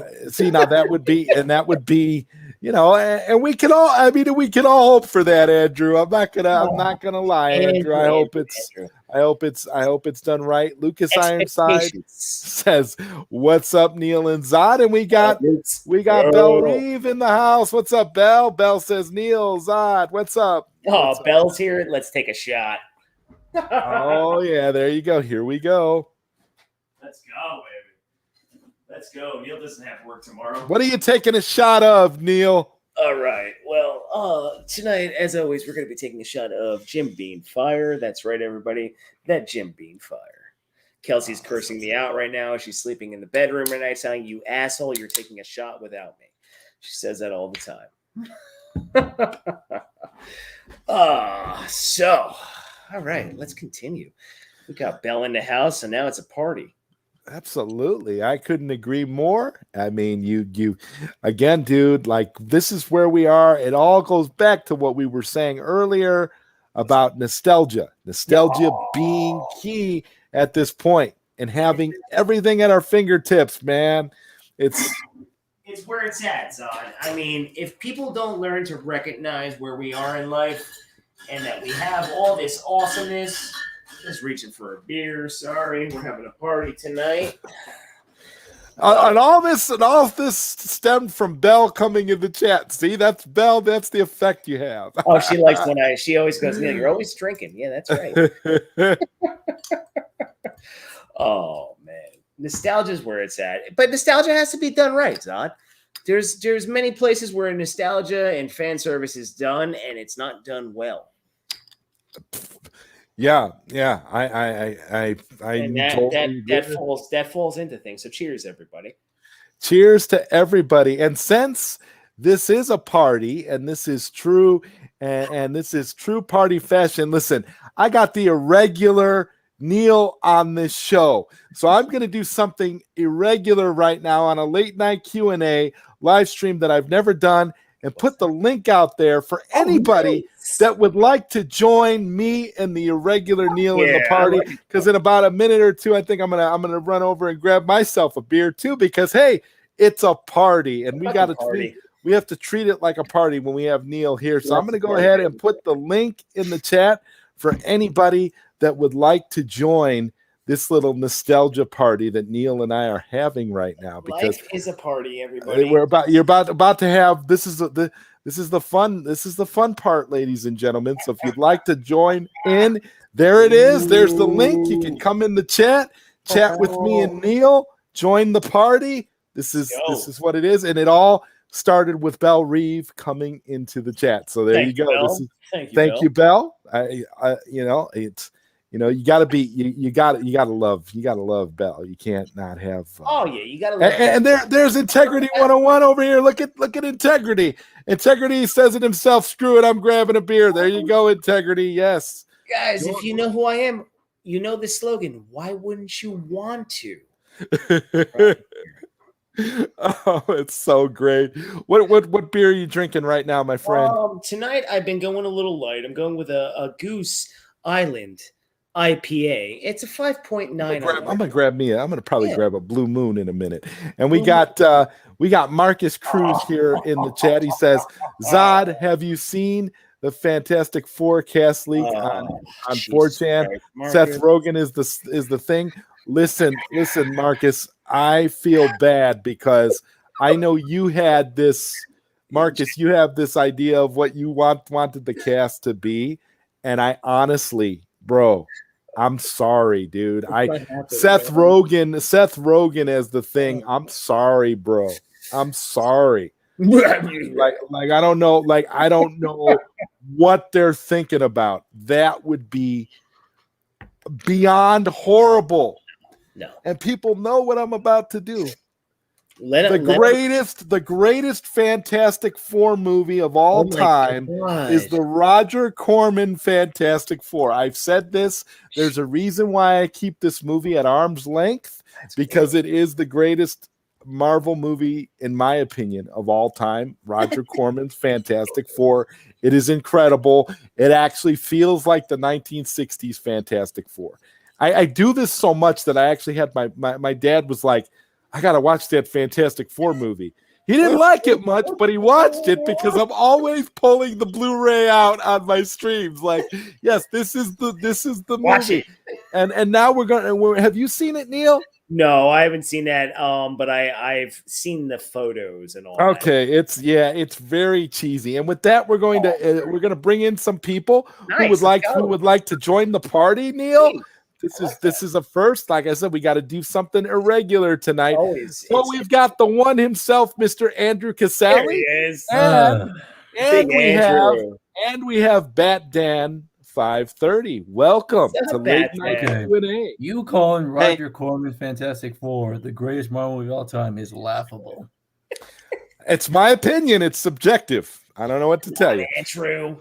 What's up, Bat Dan? I know you're joking. I was going to say, my favorite Marvel movie of all time is Far From Home. Oh, sorry. I had something in my throat. And Batman 530 over here. Before you joined, you said CW Crisis on Infinite Earths nostalgia done poorly. Okay. What was it? Was it Kevin Conroy? Was it Tom Welling? Are we gonna disagree? I have a question for you, Neil. After all of this stuff is done, like say, after we get done with the Snyderverse and all this DC stuff, are they gonna dig up Christopher Reeve's bones and CGI Christopher Reeve and go back to that universe? Because I have a feeling that they will, because they're going to want to continue this nostalgia train. I like that you just bringing back a dead actor will not feel right. Oh, wait a minute. Hold on. Time out. We were just talking Ghostbusters Afterlife. What did you just see? You just saw Harold Ramis's Egon Spengler come back to life, correct? So now, well, no. It's fresh. It's fresh, Andrew. So with that question, you're like, oh shit. Now, and with what Zod just brought up, fuck, man. Now that they just saw that done, we live in a danger zone. Who's the next studio to try and do something like that? Warner Brothers probably would be. So who knows? I hope not, because if you want to go that far, bring back Adam West as Batman. Right. They could do that. They could do that if they want to. They're already doing that. You can do whatever you want. You can do whatever you want. Doing that. Huh? The Flash movie, they bring back Adam West as Batman. They confirmed they're going to CGI him in the movie. Oh, Flash Drive. We don't even. No one even talks about Flash Drive right now. Isn't that funny? Flash Drive. I love that. Nobody talks about it. Even Integrity says the hologram Christopher Reeve stuff is terrible. Yeah, that would be a horrible idea. It would be a bad idea if they do it, but bad idea. I like when you were just talking about Batman said with Crisis on Infinite Asses. The one thing that they did do that I enjoyed was the Brandon Routh Kingdom Come suit. Oh, I love that. Oh yeah, that would be great. That would be sick. I mean, I remember how excited I got in 2006 when that movie came out. Oh, really? And then it didn't give us. It didn't live up to the hype. No, it didn't give us what we wanted. I didn't hate the movie because I'm not this. I didn't love the airplane rescue scene. That's still people still will talk about that. That doesn't make it a good movie. Okay, that's why I always. I always challenge people. I challenge people. Here's a hot take. Get everybody's titties going. Oh boy. Wonder Woman, the first one, right? And then people talk about Wonder Woman 84, the second one, this, that, the other. What did we talk about with Wonder Woman, the first one? No Man Land scene, right? No. What do we always talk about? What's the one scene that's that's the one fucking scene that everybody talks about. Does anybody really talk about the rest of the movie? No, you mentioned it. No one else. No one has. Okay. All right. So there was a narrative that was created for a director, Patty Jenkins. And I'm sorry, she did not deliver in the second movie. She's already and she had all the creative control in the world for that movie, so there's no excuse. No excuse. We got a Mentos commercial in the beginning of the movie, and then the rest of it did not fucking deliver. Okay, I remember if I can sit through a movie, Andrew and everybody else right here, and talk through it, that means it's just not gripping me. There's nothing good. I fell asleep twice. When Tim Burton made Batman '89, that was a big hit. And then when he did the sequel, Batman Returns, Warner Bros. Just said, "Do what you want."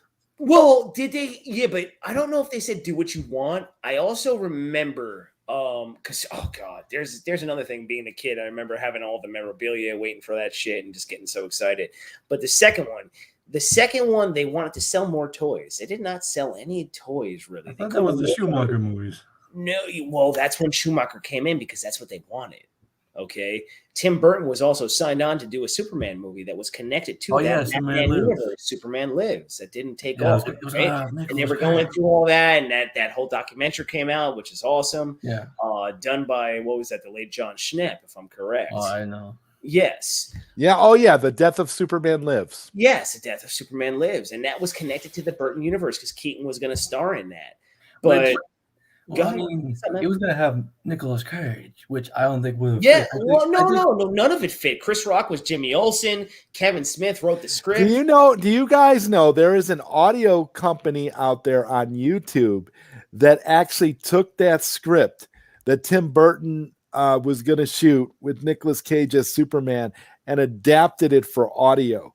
You can find it. You can find it on YouTube, and you can listen to it. They actually dramatized it, so you can get an idea of what the movie would have been like. It's pretty remarkable, and it even had a Christopher Walken sound alike for Brainiac, because Brainiac was supposed to be played by Christopher Walken in the movie. Right. Oh, here it is. Superman Lives audiobook based on Kevin Smith's script. That's great. That's fantastic. But oh god.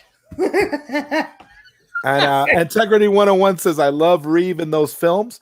When the actor is dead, freaking move on. And Sharon Peters says, this is turning into a grinder party, and I'm here for it. Okay, Sharon. Well, whatever turns you on. And I hope you're enjoying yourself. And Luke Evans says, well, Brandon Routh is Christopher Reeve's Superman. Yes. And Infinite and Sickness is celebrating your infinite asses tagline, which is awesome. And Luke Evans says, so I'm pretty sure in the Flash movie we're going to see Brandon Routh as Christopher Reeve's Superman, just like Crisis. Go ahead. They said that they casted Brandon Routh because he looked like Christopher Reeve. Oh yeah. Mm-hmm. Yeah, yep. he does. But he only looks. But the thing is, he only looks like Christopher Reeve from certain profile shots. Yeah, he doesn't really look like Christopher Reeve. He's just kind of, it's kind of, it's kind of debatable. But Luke Evans says Wonder Woman 84 is hot garbage. I agree with that. Patty fired Zack Snyder's stunt team for Wonder Woman 84 for no reason, and fights in the movie were terrible. Everything was terrible. And the whole movie was terrible. Integrity 101 says Burton wanted Catwoman, studio wanted Penguin. They compromised and did both.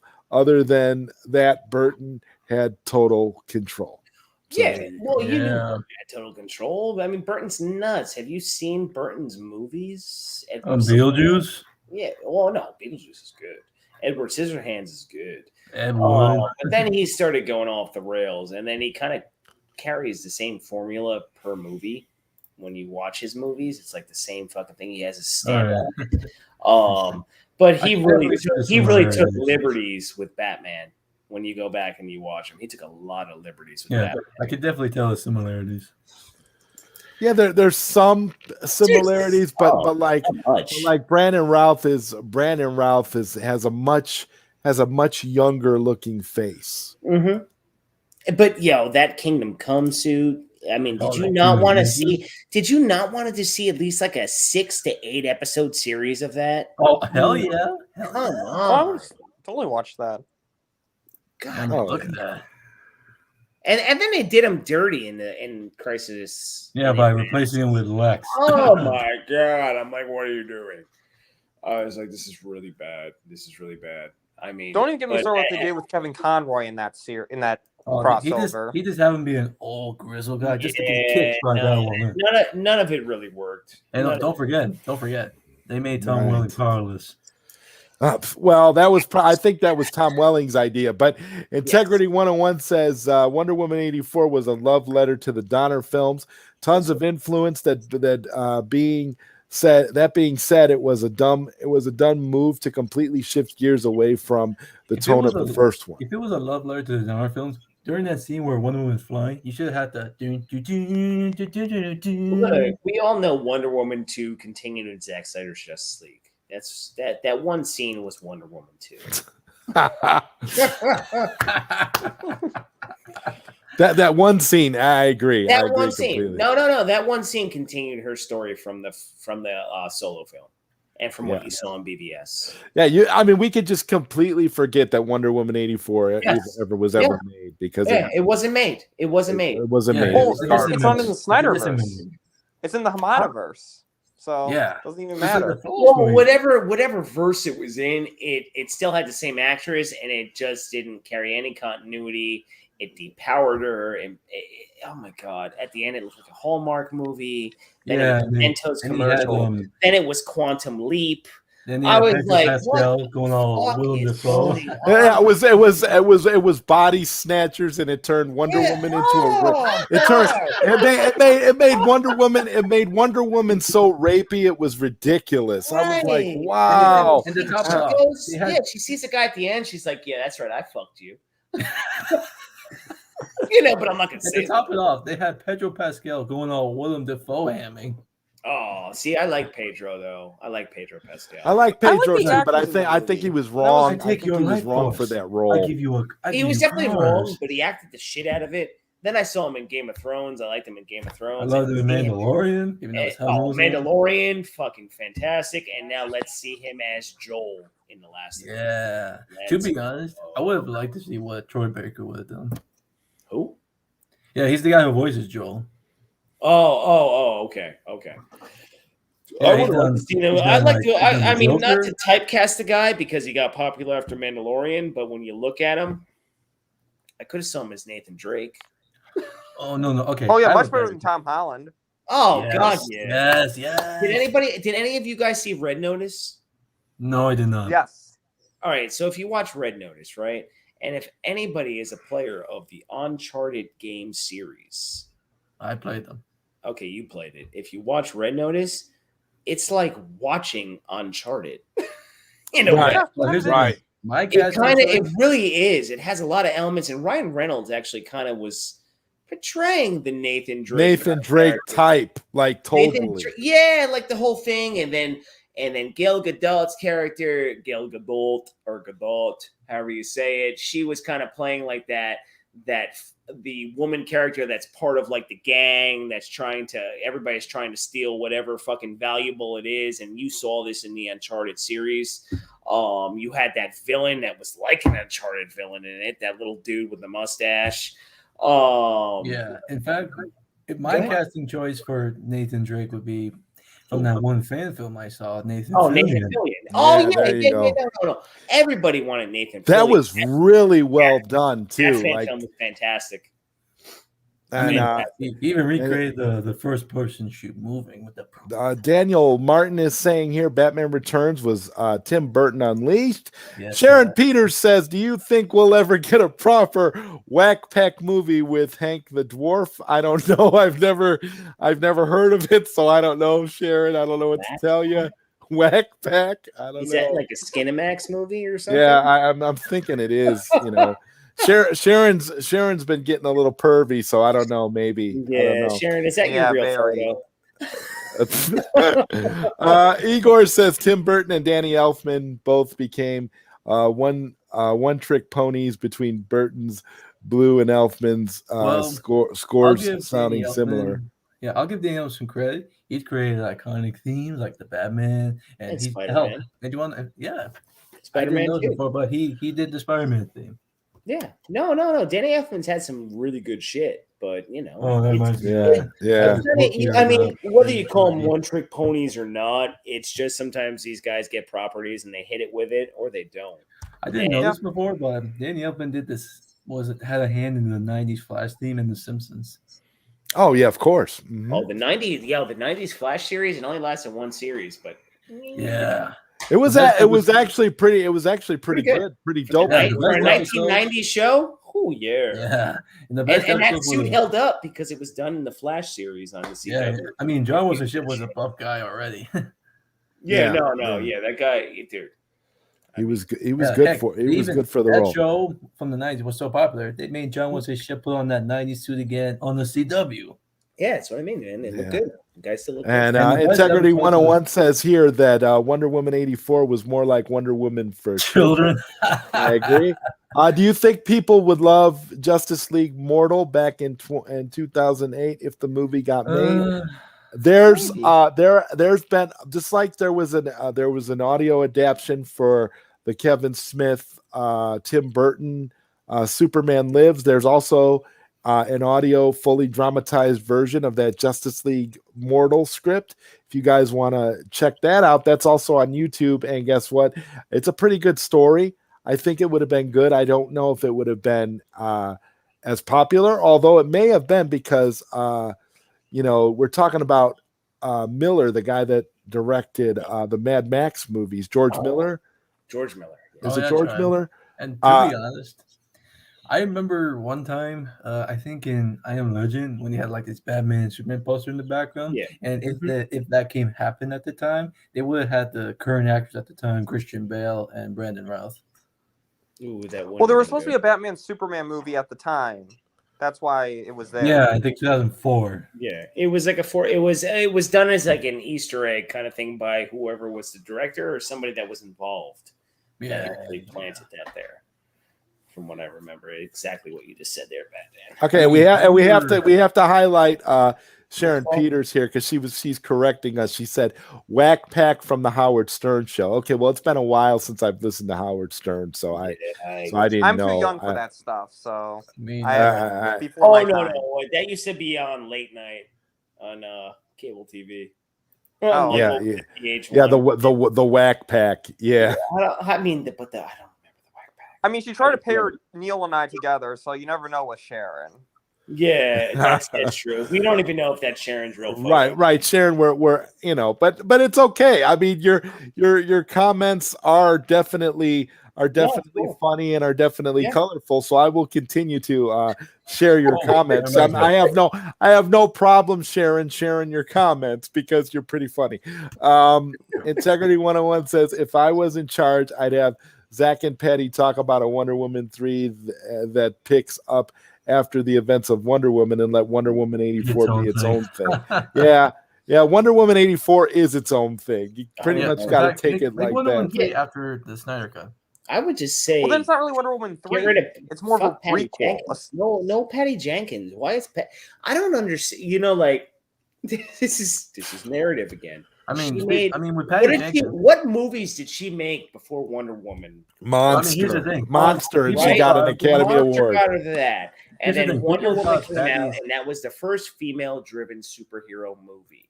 And then, it was well acted. It had Chris Pine in it. It had some good elements. But like I keep saying, the one thing that everybody talks about is No Man Land scene. The third act, I'm sorry, was ass. It just didn't have a very scary villain. I didn't think that was a good casting. I do not hate on the movie, but I do not put this movie on some pedestal where it's the best fucking female superhero movie I've ever seen. It's kind of like the only one. I mean, here's the thing. I don't know, man. I remember seeing a Queen of the Jungle in the 80s, and I thought that was an epic female superhero movie. Right. Okay. So like that's what I mean. But see, this is the time we live in. So it's like, okay, this is the only one that's ever been made. Well, we have the Superwoman, Supergirl fucking movie from the 80s that was amazing. Yeah. Right. That actually holds up better. That actually holds up better, in my opinion, than Wonder Woman 84. You gotta kill me! A movie from the 80s? Yeah, well, it doesn't always, Andrew. It doesn't always have to be CGI and all that. Sometimes it can be story. Sometimes it can be story, this, that, the other. I'm just trying to say that the movie was given a complete. Talking about this movie right here. Of course, he has it. This is the movie right here. Yes, director's cut. I mean, here's the thing. I remember seeing one scene from that movie where you had her made-up character touch a picture of Christopher Reeve, Superman. It was connected. Yeah. It was supposed to be like. It was supposed to be connected, and you also had Jimmy Olsen from those Superman movies that were. Imagine if back in the 80s they actually had Helen Slater and Christopher Reeve team up.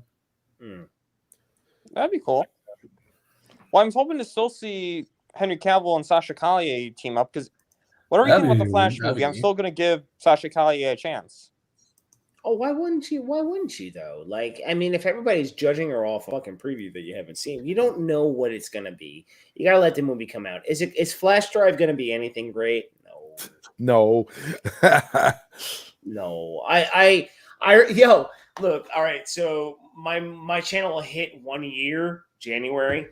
I'll be on YouTube for 1 year, but like I remember one of my first videos was on Flash Drive and how it's a hot fucking mess. How it took you keep calling it Flash Drive. I always call it Flash Drive. How it took on all these other directors, this, that, storylines, and then you're bringing in this actor, you're bringing in that Batman, this Batman. We're putting this storyline in here. That you don't even have a Flash movie. You just have a clusterfuck of DC characters being thrown into a movie, and you're throwing Flash in there to run back in time and fuck everything up. I think it'd be funny if that's what you're gonna get with this movie. And it's going to have a lot of comedic elements. I mean, remember Andy Muschietti basically saying it's Supergirl and two idiots. That was a quote. He actually said this. They have him on film saying it. So I don't know. You want to know what would make, as he says, Flash Drive redeemable? Is if Keaton's Batman and Affleck's Batman meet. They are. Well, I have a feeling that Keaton's Batman is going to be used in the way that they did when they did Ninja Turtles in Time, or no, not Turtles in Time, Turtles Forever. They did that special where they united all the Ninja Turtles from all the different eras. How they made the 80s Turtles seem really, really goofy. And really, like they made fun of the 80s element where how they would talk and the kind of like break the fourth wall. It's going to be like Keaton is going to be I feel like Keaton is going to be used for comic relief, but not in a good way. They're going to like make fun of all the like 80s tropes. So how many men did you kill, Batman? I've killed a lot because I'm Batman. They're gonna like imagine they're gonna like I don't know. Funny. Imagine if they go like the Joker killed your parents? That makes no sense. What? Because in the 89 movie, the Joker killed his parents. No, but to bounce off what Zod's saying, I get what he's saying. Like they're gonna kind of play off the corniness of like when you go back, I'm Batman. Or anything like that, like you want to get nuts? Let's get nuts. And then someone punches him in the face, kind of like comedic like aspect to like what he may be. I could see that happening. I can also see them going with the over serious route where he is the focal point of the fucking movie. And apparently, they use him as the main source, and then the Batman that the majority of everybody that knows everything that's going on right now that wants Ben Affleck to come back and be the actual Batman of this, it's not going to be the Batman that you get. He's going to be in like a short stint. I think they're really going to play on Keaton more and kind of leave Ben Affleck in the background, even though they keep trying to say that I'm here too. He's going to be the quote unquote heart for Barry, this and that. I don't know about that. I don't know either. That's all. Remember, the Ben Affleck Batman that we're getting is from Anal Leakage League. It's not from Zack Snyder's Justice League. Analytic League? No, Anal Leakage League. Justice League. Oh, right. Justice League. Like that's Anal leakage. Integrity 101 and says here, in general, I tend to think just let the director conclude their trilogy. I'd rather Patty have a chance at redemption. I like consistency. You can always reboot later.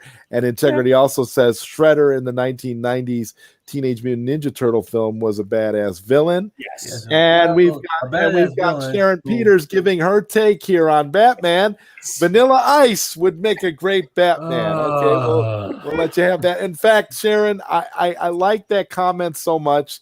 And I think it just matches the irregularness of everything that we're doing tonight. So I am gonna highlight that comment. That is the pinned comment of the night. That is hilarious.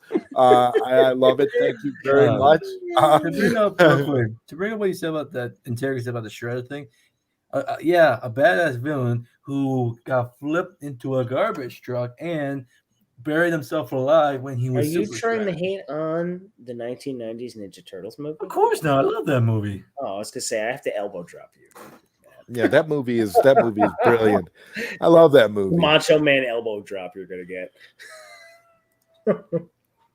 And Integrity 101 says, I doubt Keaton returned to crack jokes and tarnish his legacy as a dark, serious Batman. I don't think so either, but I'm just wondering. It all depends on how it's going to be edited and stuff, because I don't know. When I hear the director, when I hear the editor, the director himself say the movie is basically Supergirl and two idiots, I don't know. That doesn't give me much hope. Not the two Batmans. I don't know. Still be better than CW. It's a rush flick. You don't need it. You don't need it to be competing with Spider-Man: No Way Home. You need it to just be a Flash movie, and they didn't do that. Exactly. So you know, we're gonna get what we get when it comes to that. We can go back and forth about who's gonna be this, who's gonna be that. And also, with this thing here of Michael Keaton, didn't you hear that when he came back, he had to understand all the multiverse stuff? Well, because he's coming in from not doing a movie since 1989, 1990. 1992. Okay, so he's not going to sit there and know about the fucking multiverse. This isn't a guy that probably sits and reads comics. They said, right. I mean, he's an actor. He's been steadily working since. He's busy. He's got some. He was playing the Vulture too. I mean, he's got a lot. He had a lot going on. He's been steady doing movies since. So it's not like he's just been, you know, sitting around. But I do love that Keaton still has great enthusiasm for the character, and I think that's one of the great things we can look forward to as fans of the 1989 Batman, that he's going to at least try to deliver on some of that awesomeness. I'm tickled. I mean, I can't wait to see him come back. I remember seeing that as a kid, front row in the movies, like a jackass as a kid, because you thought the front row was shit, and you're looking right up at the screen like that. But you know, like his character doesn't know anything about the multiverse, so he's kind of like, wait, how the fuck do I fit into this? I mean, like, okay, all right. And we don't even know how they're going to use the Speed Force, or how they're going to use time travel, or how does he run so fast that he runs back in time? You know, when does this all happen? And there's too many different characters in this movie to basically sit there and say, all right, yeah, they're gonna have plenty of leg to describe this, and this. No, they're gonna rush through it, and you're just gonna have to accept the fact that the Flash is fast, and that there is a Speed Force, and that all of a sudden this happens and that happens and all that kind of shit. And I'm surprised that Keaton, at his age now, can still get into the Bats, because last time we saw him as Batman was like freaking 1992. Indiana Jones, dude. Harrison Ford is still Indiana Jones. So, well, yeah, but the dude, I get it. But I mean, the last time we saw him as Batman was like freaking 1992. Yeah, so it's okay. That's I mean, the guy still looks great for like 70 years old. the guy still looks like Keaton. Yeah, I mean, he just doesn't have a lot of hair anymore. No, that eventually goes away for some people. I mean, here's the thing. Even though I do not like the movie Homecoming, Michael Keaton was the only good thing about him. He was good. He had that one scene. What do we got here? Remember what? Remember Ezra, Gal, and Affleck and Zack Snyder's Justice League when Flash says, "Oh, that's your bat signal, right?" That look Affleck gives. I think that's the kind of jokes we'll see with Ezra and Keaton. Keaton's got those eyes. Because I remember hearing that the reason why Burton casted Keaton, because he's definitely got that intensity. When you look at his eyes, he's got that scary look. He's got that real crazy intensity. Yeah, that's a good point. That's a good point, Integrity. He's got those eyes, so you might get those jokes. Especially, we got to figure if there's multiple Ezra Miller Flashes in this movie, there's going to be a lot of comedy. There's going to be a lot of that stuff. If Keaton put on the bat suit again, is he going to do that infamous bat turn? Yeah, that's his bat suit. Most likely, yeah. Look, those aspects are going to be awesome. We just don't know the story. Yeah, I know that. Yeah, we know virtually nothing right now. Yeah, this close to. We don't like the Flash cowl. It looks like it has herpes, AIDS, like tons of stuff. That cowl, when he turns around, you're like, what the hell is that helmet? What is that? Is that the suit? Because that cowl that the Flash has. Oh no! Oh, it looks like Shaq of Steel. No! Oh boy, Arkham Graph. What do we got here? With the Flash movie. We were never going to get a Flash origin movie after Zack Snyder's Justice League 3. Zack was going to direct a Flashpoint Flash movie. We were never going to get an origin movie. Okay. Yeah. I don't know. I mean, what do you mean by that statement, Arkham? I think what he means is like it was always just gonna be a Flashpoint movie. They wasn't gonna tell his origin first. Yeah, but how did wait. With the Flash movie, we were never going to get a Flash movie, origin movie. Okay, well, for starters, this was like what, the third or fourth director that took this on, right? I think there was even more. I think it's like right. 6. So the story changed multiple times. No, we eventually got to a Flashpoint style movie that you're getting now. Ooh, all the narrative. Hey guys, look at this article I just found. Oh, what did you find there? Batman, Danny DeVito wants to reunite with him. Yeah, what? IGN? Apparently, he wants to return as the Penguin and reunite with Tim Burton. Okay. Interesting. Well, yeah, but that's a title. But what does the article actually say? Let's say, Danny DeVito, who played the Penguin in 1992's Batman Returns, was one of the highlights of his career, and he loved to team up with Batman Returns director Tim Burton to reprise the role. I feel like it's not out of the question that the Penguin will return someday, but this is all up to Tim or whether or not Tim. All right, so that's a bullshit article. That's a bullshit article already. Okay. Well, no, Andrew. When you're reading that, they gave you a snappy title, and then the first few sentences that you were reading, there's no confirmation of any of that. So right there is where you see someone that gets you to click on something and say, "Oh, that's interesting." Oh, okay. Well, and they give you no. I'm not knocking you, bro. But they give you fucking no information that is comparable to what that title says. That doesn't even go with the title. It's like, yeah, at one point he would love to come back and reprise his role. No fucking shit. That's a bunch of. That's according to writer Daniel Walters, Keaton was the only actor to go through the script and say, "I should say less here, take that line out, etc." So I can't imagine him. I can't imagine him changing much. Oh, making changes to his lines. Yeah, so that'll be like Michael Keaton keeping his Batman dialogue down to a minimum, like he did in the 80s. Oh, that's right. Because whenever he had the costume on, he was silent the whole time. He said very little, that's for sure. Yeah, like it's usually just like him sitting there like this, and then occasionally the Joker is taking 100 comes out of the source. Katsuka, what do you got? Katsuka says Kiersey Clemens' recent comments didn't paint the Flash movie. Oh, really? What did she say? What did she say, Katsuka? Because I don't know. I haven't read her comments. No idea. It looks like we'll talk about that. I don't look. We call it Flash Drive. We call it Flush Drive. We call it Ash Drive. We can call it whatever. We call it the Batman movie starring the Flash. Right. We can call it the two Batmans with a Flash in it, and Supergirl and two idiots. That's my favorite. Right. Supergirl and two idiots. This movie's gonna be studio-wise. It's just gonna be pointed toward nostalgia. You're gonna put Batman symbols out there. You're gonna have a lot of like shit that happens in it. When the movie comes out, it's probably going to get a narrative no different than Suicide Squad. It's the best DC movie you've ever seen in your life. Go out and see it, support it, blah, blah, blah, blah, blah, blah, blah.